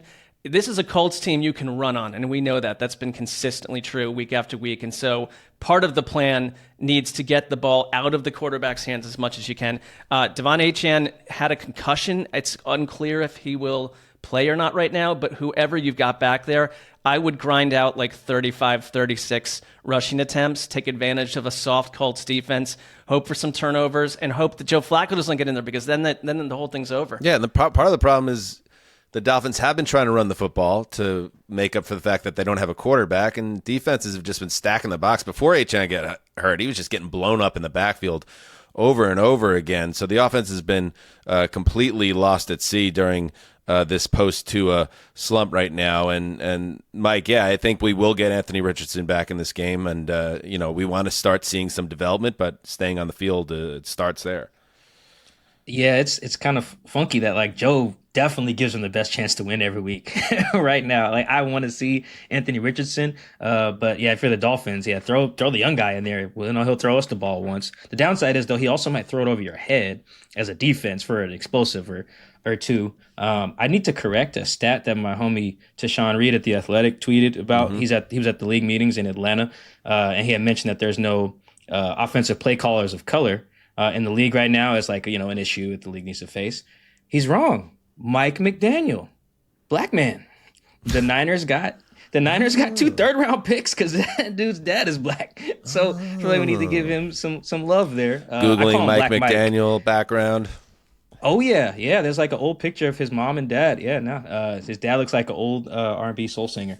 But yeah, actually, this is probably the only game that I don't have on my parlay because I have no idea about either of these teams, any of the players. I just kind of don't feel like maybe the Colts second half points under. I think the Dolphins have been one of the better teams defensively, I think, in the second half in terms of scoring. I don't have the full numbers in front of me, but that's probably it. This is the weekly NBA League Pass game for me. I have just very little interest other than having Tyreek Hill on 2 fantasy teams. That's about the only intrigue for me.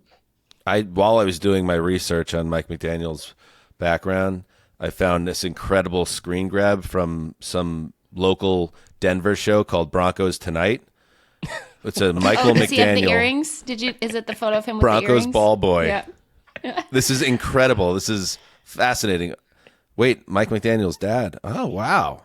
Yeah. Note the earrings, Mark. Dude. I know you're considering. So wow, Yeah, well, now I am. This Google turning up a lot of interesting stuff. All right, anything else on this game? No, we got to move. Okay, we got to move to Browns at Bengals. Speaking of quarterbacks who give their teams the best chance to win, the Browns continue to insist, Kevin Stefanski specifically, that Deshaun Watson gives them the best chance to win. But this AFC North clash just doesn't have the same draw that I think it could, largely due to the fact that the Browns are just a raging tire fire of atomic proportions. This is a game I absolutely can wait to watch. All right, fair.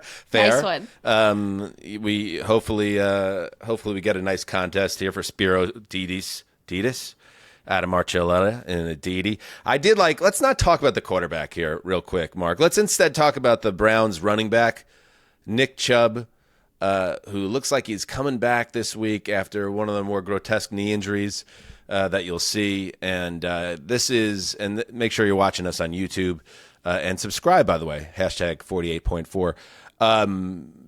Look at Chubb's face during his media engagement here and a bunch of his Browns teammates walking by, obviously appreciative that he's back.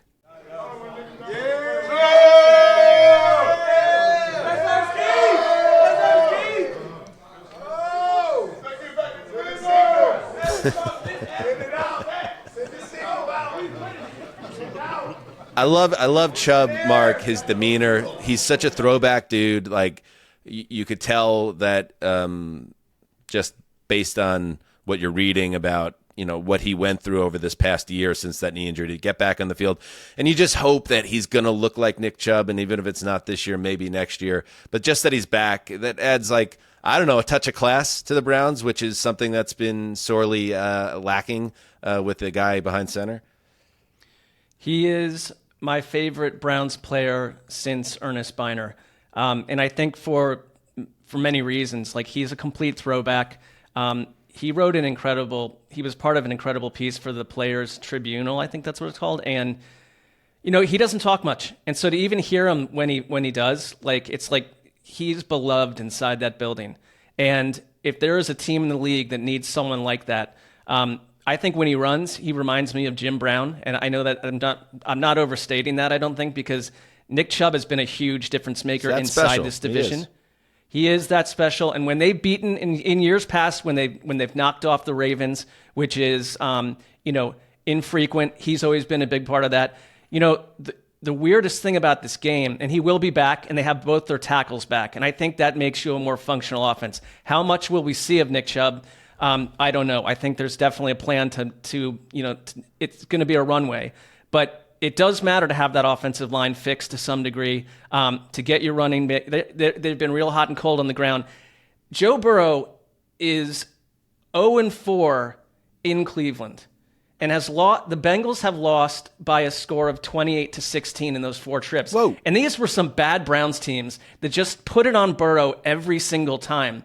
And so I think that if you're Cincinnati, you want to get out to a quick start in this thing and don't let Cleveland hang around, because it has been weird. It's been one of the weirder divisional quirks that Cincinnati has flatlined every time they've gone to Cleveland for nearly half a decade. Is that even possible in this game with this Browns team? It's a lot less possible than in years past. I don't know. Just for some reason, it feels like maybe there could be, with Chubb back in the building, maybe some juice and a positive vibe. But there has been some mounting pressure, Jourdan, around.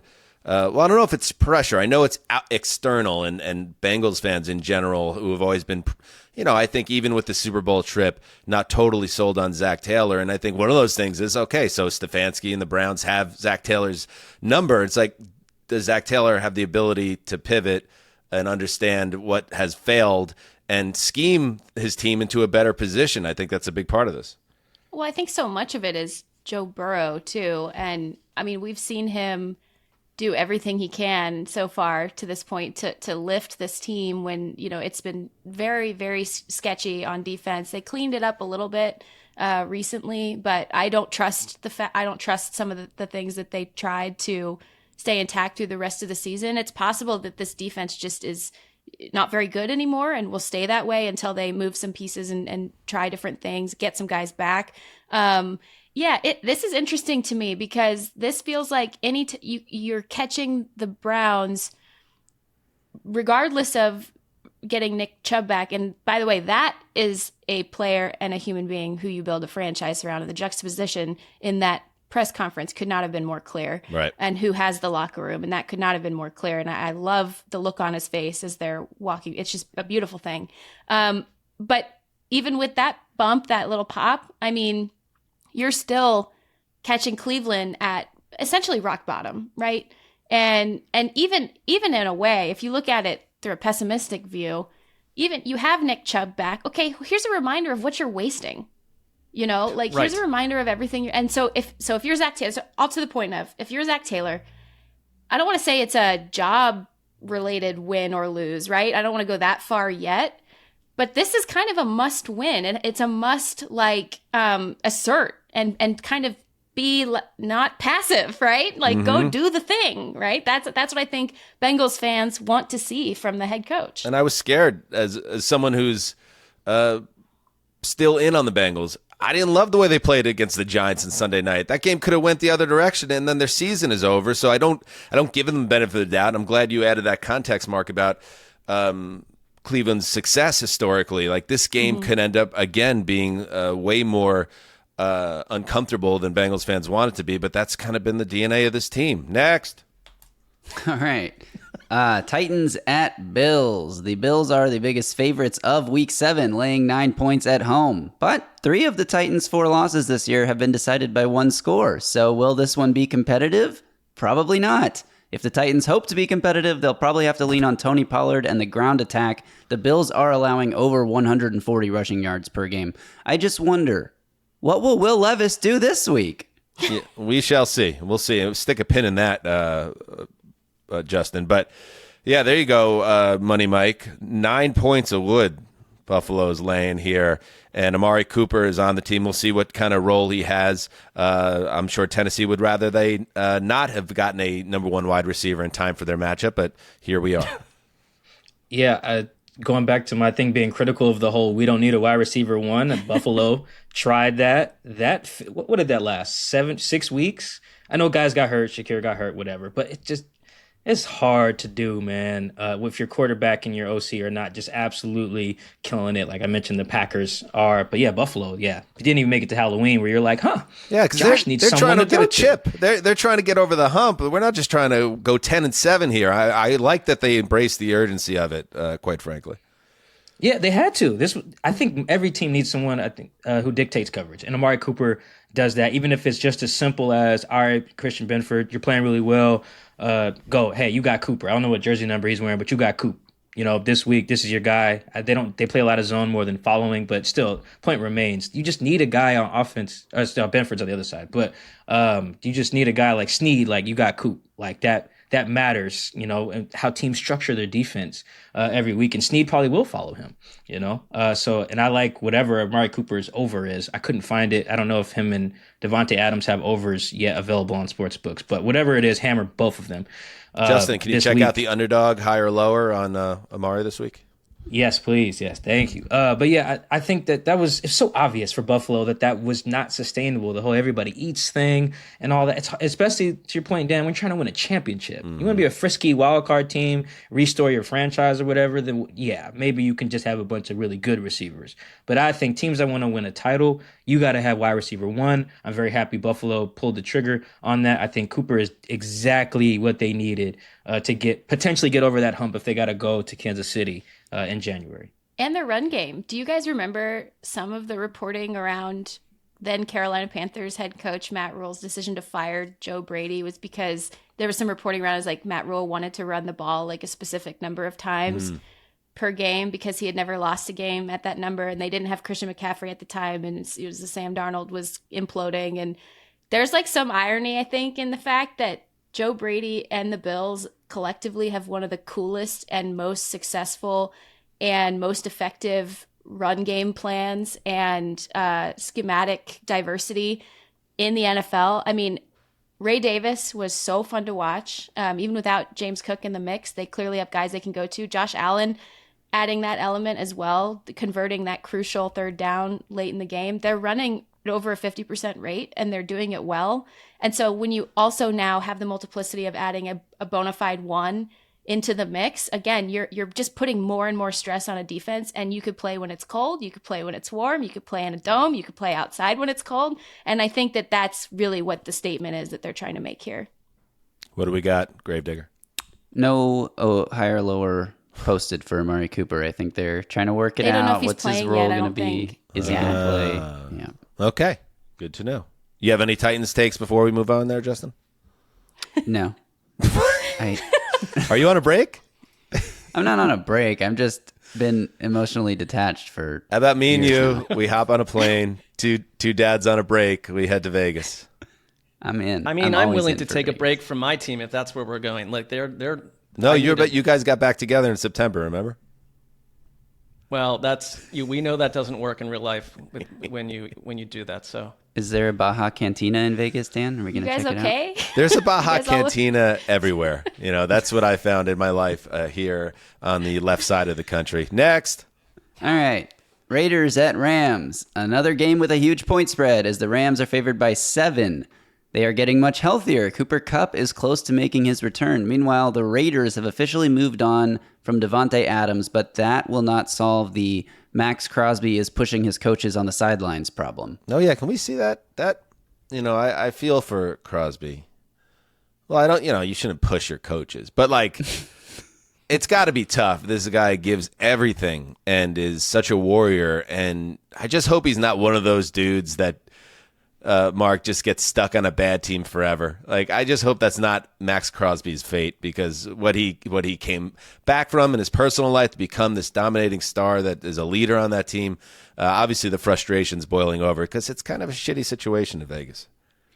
Well, yeah. I mean, we're months into new head coach, new general manager, and you'd like to think, look, you got a couple years to really make it clear what your vision is, but they seem to be unpacking whatever vision they came into the season with. We've got quarterback flip-flopping. We've sold away our star wide receiver, and Crosby is this generational Hall of Fame talent stuck on a team that has no real identity. And I think, behind the scenes, we're in a different world now. You've got to manage your own career, and he's got to be very antsy to get out of there as soon as possible. I would think he'd want to get out of there as soon as possible and he wants to be on a team that competes for Super Bowls.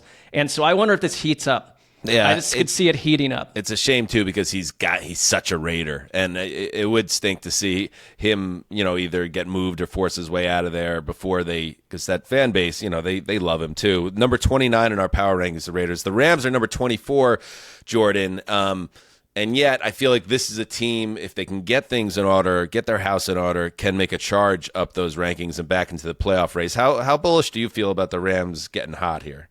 Yeah, I was thinking about this because this season has drawn a lot of external comparisons to the 2022 season, and that was the last truly terrible season they had. They were injured like I had never seen before. They were playing bad football even before they got injured.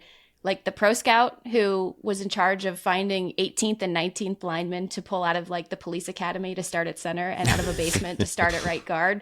He walked out of practice one day to find out that a tree had fallen on his car. Sean McVay got rocked by an undrafted free agent tight end on his own sideline on a day he gave up play calling, and previous to that day had floated the idea of walking away from football. So it can always get worse, but in this case, I think that was as bad as it gets. And I don't think that it will ever get this bad again in terms of the general vibe. It feels much better than that still. They're running the ball still really effectively. That's kind of getting lost underneath the absolute disaster catastrophe that this offensive line, even with both tackles healthy and the right guard healthy, are struggling to protect Matthew Stafford, who's been hit 40 times, which is the third most in the NFL. And he's not young, guys. I know we know this, but I know he and Mark are converging on a lookalike point here. The more time passes, but he's not a young man, so you can't get hit that many times. But Kyren Williams' rushing success rate is second among all running backs. I think they're going to run the ball and try to, again, avoid Max Crosby as much as they can. And I think they're going to try to run the ball at this Raiders defensive line. And they should, because you have to protect Matthew Stafford if you even want to think about it being cool that Cooper Kupp might come back and Puka Nacua might come back in November. Yeah. Mark, you okay with that, converging with Stafford? Well, Matthew Stafford got, I think, about twice He doubled his attractiveness when he moved to LA. He just, to me, looks revitalized. I don't really want to younger get than me. into it, but I don't know. Some things I don't think about. that's true of me. So Yeah. I don't know where the convergence is. I don't know. Like, I It's can the see beard. it. If Mark had longer hair, more Stafford same beard. hair. no, I could see Well, that. if I was like see a that. foot taller, Stafford. I'm not Jordan. Don't tell him I said this, but Stafford got new teeth, and he just looks totally different now. You And it freaks me out. He's got these big it's like chompers the fourth time now. you mentioned this. He's got these big old chompers, and he just looks totally different. I mean, I don't judge anyone.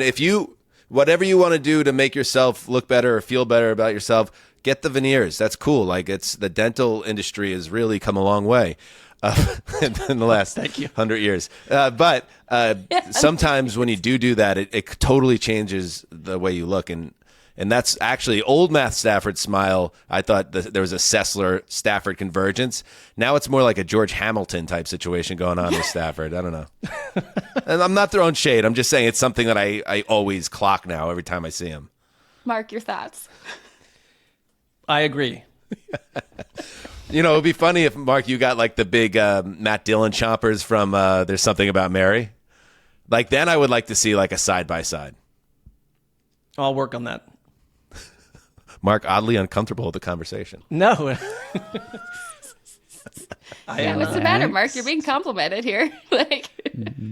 I'm pondering everything that's being said. That's where I'm at with this. Sometimes with Mark, when we're talking about like looks and stuff, I could tell the wheels are spinning. But I think this is a compliment. Stafford's a handsome man, so you're. I take it as that. There's Okay. people you could go worse on a comparison. All right, good. Next.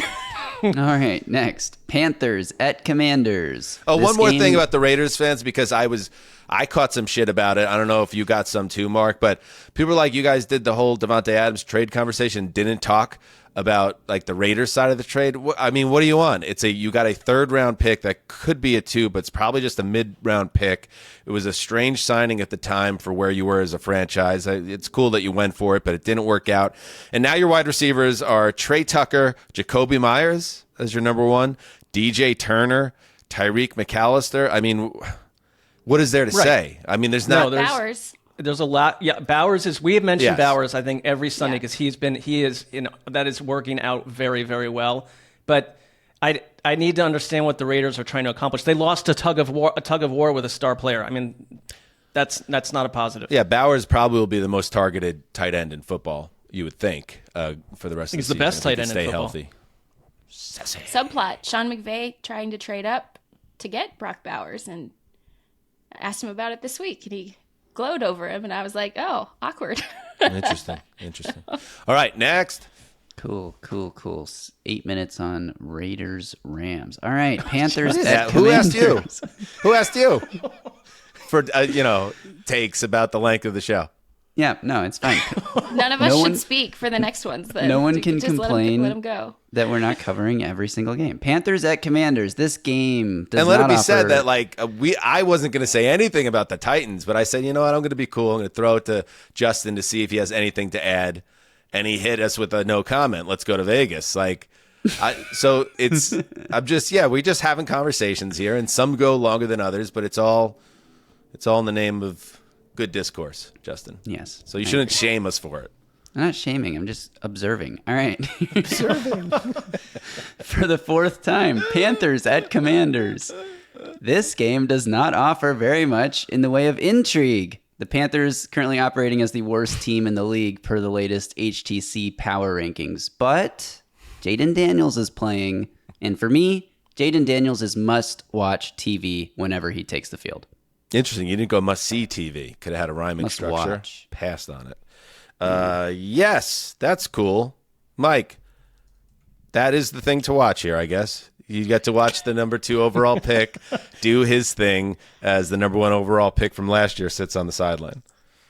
Yeah, I mean, I'm also I'm rooting for Dave Canales, the head coach of the Panthers. I hope that he has some success. I don't think they'll win this game, but also someone I'm happy for generally is Terry McLaurin.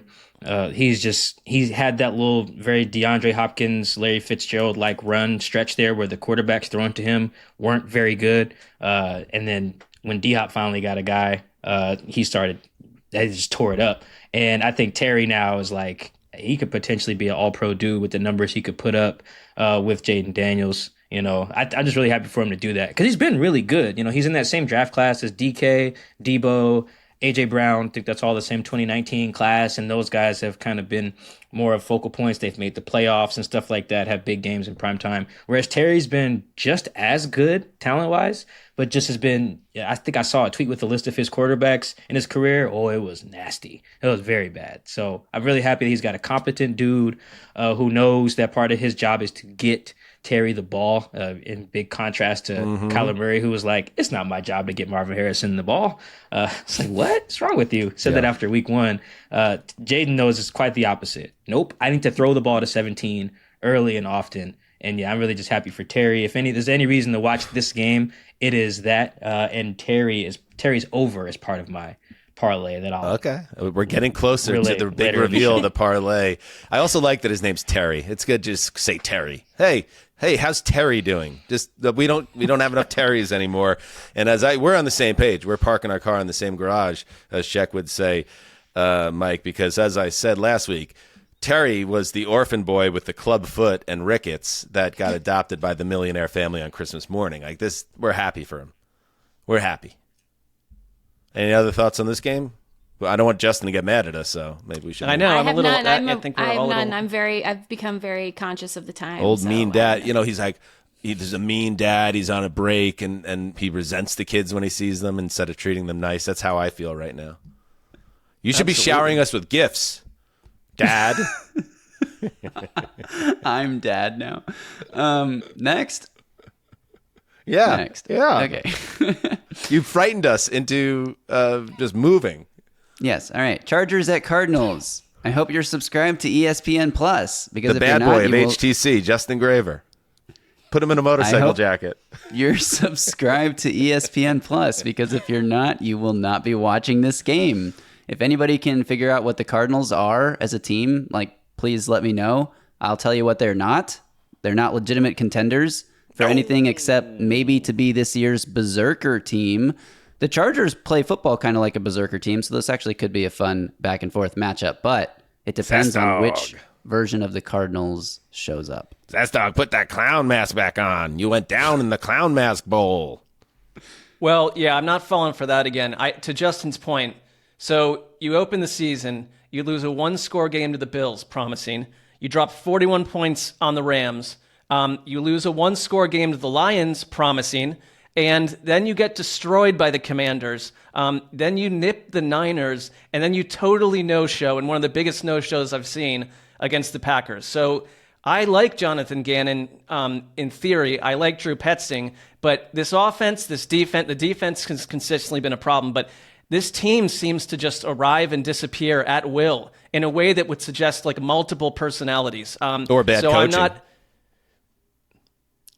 What did you say? Or bad coaching. I think they've been well coached, though, at times. That's what's so confounding to me. I mean, it's a direct reflection of coaching when a team just is like comes and goes like this. I'm with you. It's just that when they've been good, and I'm dating this back to last year, a couple games where they gave me a lot of hope from the coaching angle, and I thought there was more. You're just lacking personnel. You didn't have your starting quarterback for most of last season, and like. They're good games. They look really good. So I'm with you. It's like completely like inconsistent though. So I'm starting to question everything.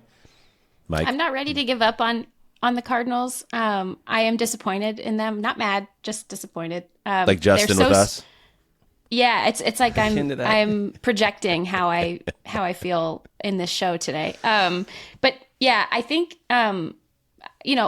they're still like middle of the pack in offensive EPA per play. They're so goddamn streaky. And Mark, to your point, like it's just so feast or famine with them. Like either they are a complete disaster or they look like the total future of football in 2024. And maybe this is something I should dissect in therapy, but they reel me in just enough. And then they destroy me. So I almost can't watch them at this point. I need to save healthy boundaries. You want to take a step back? You want to join us? You want to go to Vegas? Well, if Justin's I don't know. We have to have a talk before that, I guess. Justin, I can tell you what the Cardinals are. They're lacking talent.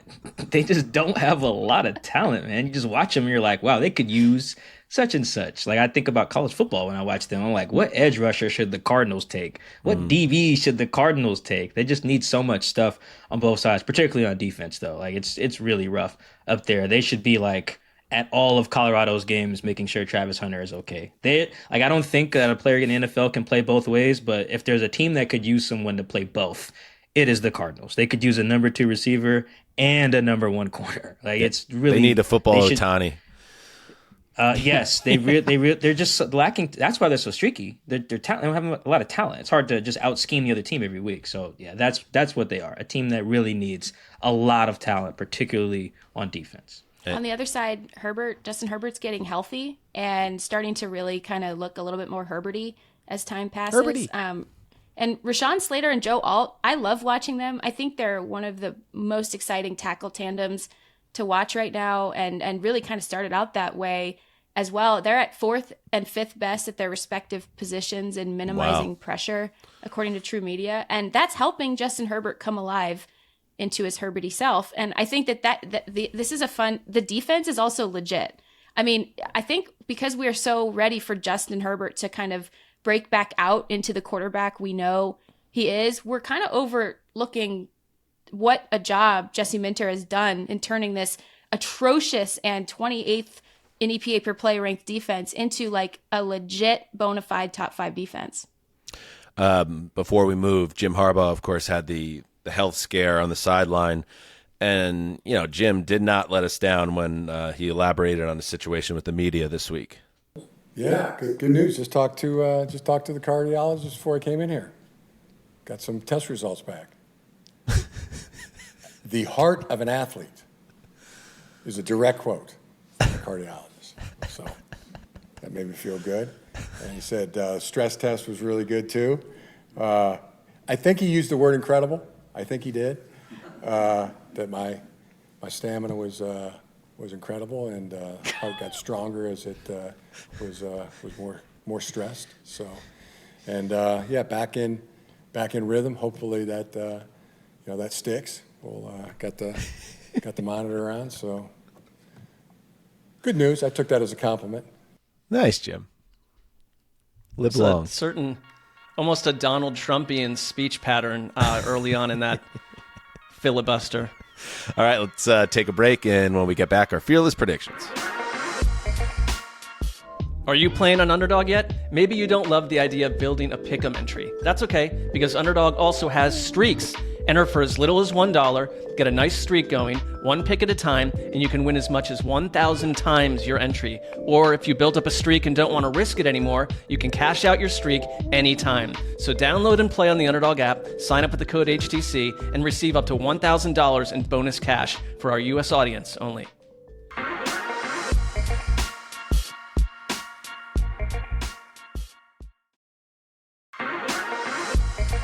All right, we are back. It is time to share our fearless predictions. But before we do that, Money Mike, do you have your parlay ready? Yes, I do. I tried to get something for every game, but as I mentioned, some games didn't move me that much. So I know Justin. We'll huge document all of these. I got Evan Ingram over 4.5 catches. Drake May over 203.5 passing yards. Justin Jefferson over 6.5 catches. Jaden Reed over 56.5 receiving yards. Packers money line. Saquon over 102.5 total yards. So not just rushing. Seahawks +3. Bengals money line. Bills spread. That lines is different in a few places, so just whatever you guys get it at is fine. Bills spread. Terry McLaurin, Scary Terry, over 65.5 receiving yards. I couldn't decide between Matthew Stafford over or Kyron Williams is over. Jourdan saying that they were going to run the ball. That kind of helped me out there, so thank you, J-Rod. Over 91.5 now you're hooked rushing into it, yards. Jordan. Yes, this is Jourdan how is they tied get to this you. one. You try to This is how stay they out of reel it, you Jordan, but in. you're part of this now. Yes. Over 91.5 rushing yards for Kyron Williams, thanks to J-Rod. Niners spread, again, that's J-Rod directly in a few different places, but whatever you get the spread at for the Niners, I'm cool with whatever line we choose there. Jets money line, Devontae Adams over receiving yards with an asterisk. If you can find it. Are we just I couldn't find spamming it. like every possible gambling scenario? Potentially. Kyler Murray over 34.5 rushing yards and Derrick Henry anytime touchdown. Okay. How many legs? So let me get rid of the Stafford. 1, 2, 3, 4, tarantula. 5, 6, 7, 8, 9, 10, 11, 12, 13, 14, 15, 16. There we go. It's a millionaire parlay if it hits. Yeah. Oh yeah. Hit it all. Or you can break it up in 2 Yeah, we could eights if distill you that want, down or for next something week. But yeah, I tried to hit every game if I could. And Jourdan, thank you for your part in that as well, because you were directly involved. Since I am apparently involved in this, I have a question. What is a parlay? Oh, nice. No, it's a fair question. Yeah, I it's just a real explained this to my question. dad Yeah. last year. He didn't know either. Now he's a junkie. Oh no, so wait, just- I don't. No, it's okay. You can't gamble. You have to go to the casino to gamble in California, so you're okay. The parlay, just basically all those events that I said for you to win money, they have to happen. So like I had a 16 leg. A leg is the number of bets that I'm putting on there. So all 16 have to happen, and you win more money when you have a parlay when there's more legs, because the more legs, the more things that you're guaranteeing will happen. It decreases the odds that they all happen, and that then wins you more money. So like if I bet on one thing, I win money. But if I bet on 2 things and they both happen, I win more. Bet on 3 things, I win even more.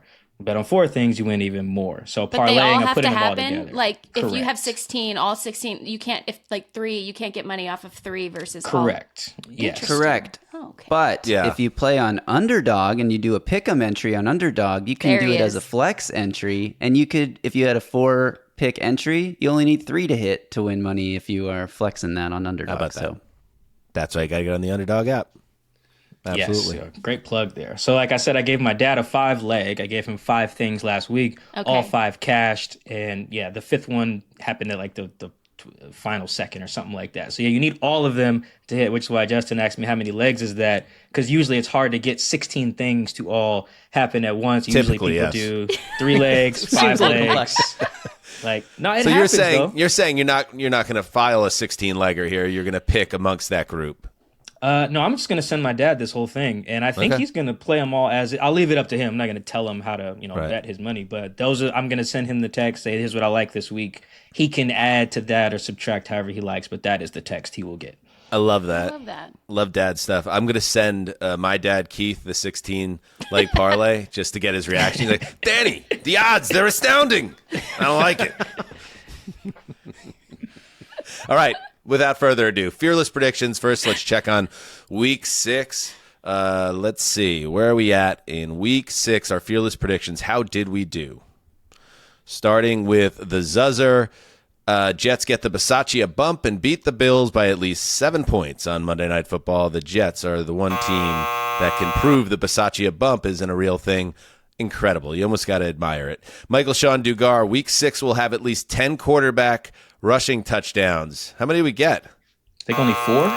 4. Yeah. That's not going to Fields do it. had So 2, Burrow had 1, and I think And there was Josh Allen, maybe? Did he Right. score? Yeah. Yeah. Yeah. So we both fall to 2 and 4. Gravedigger. At least one replacement quarterback gets a win this week. Rattler, May, or I thought it was Aiden AOC the politician. Aiden O'Connell.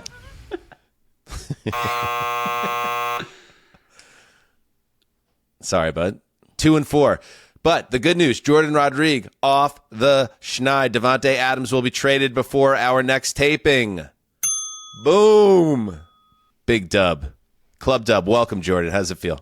Feels good. My dog Tucker is barking a little bit slightly in the background, which only just started as my first victory was announced. So I like to think he's also happy for my success. I love it. I'm happy for you. And then there's Mark. A coordinator is fired by our next Thursday show. Man, and we were trying to work with you on this one, Sessy, to get you a little bit of a layup. Not that it's a layup, but something that seemed very possible. And yet here we are at 0-6, and it's just not going your way this year. No dogs barking here. I would say this though, I'm only 2 behind the leader. Like it's Right. I've failed to an astounding level, but I'm still in the race. That's you know, a positive one way way to to look look at at it. But you need to get one first, and I think people are starting to get. There's a little bit of a 2016 Browns feel to the proceedings right now. Do you know what I mean? I know what you mean, and I think you're right. It's starting to creep into the locker room. Put it that way. Yes, I think we've got systemic issues. All right, give us something then, Mark. Come on, get us going here.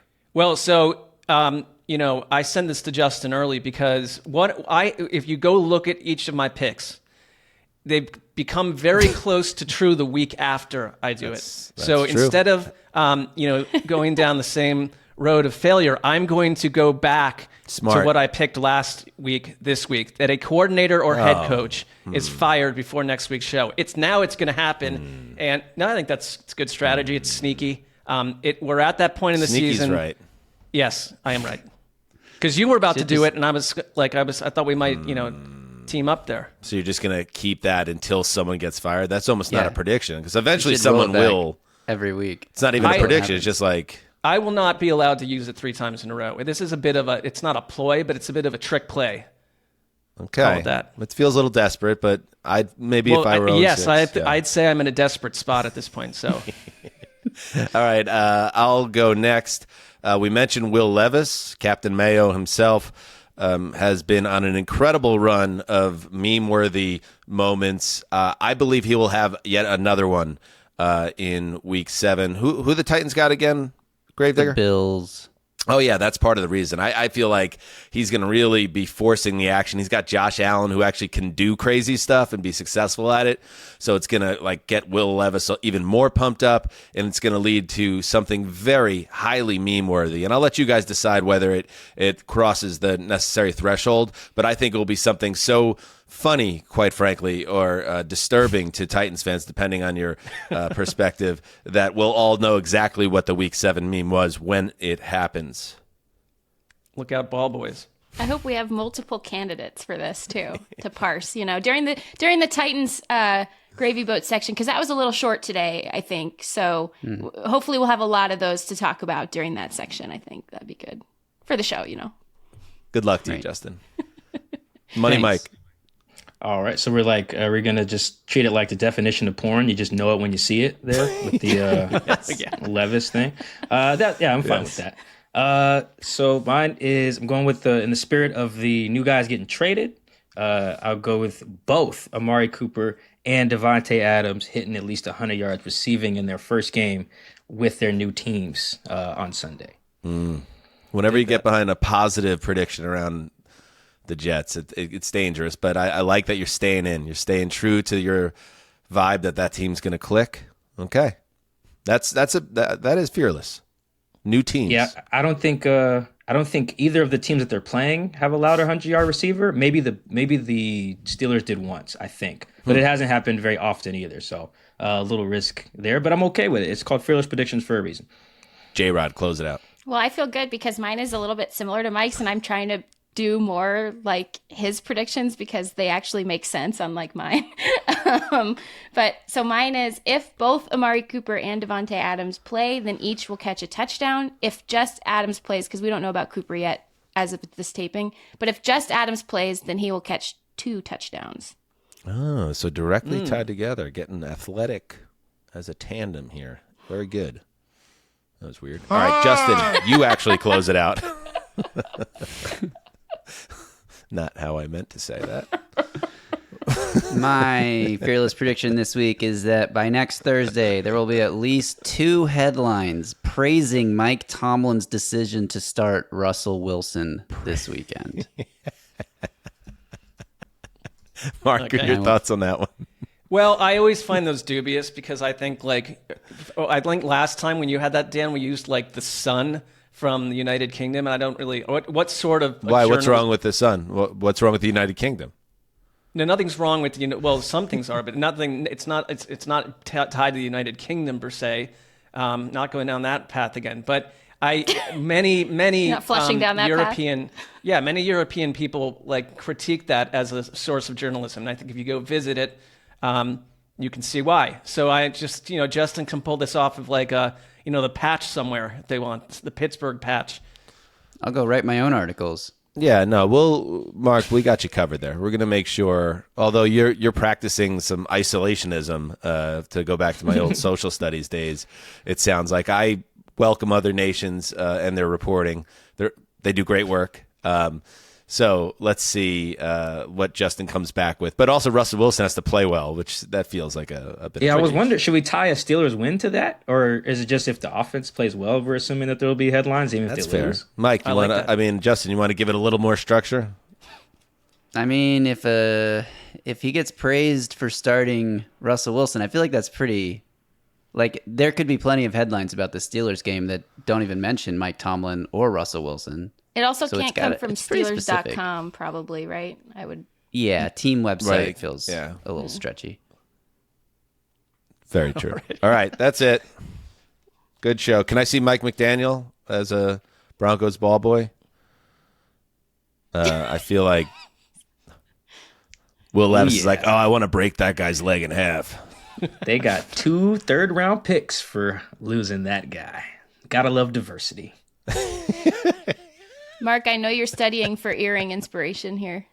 I'm taking a look. I've Hoops. seen this before. I've encountered this image. in the Cess past. dog and hoop earrings, double ear.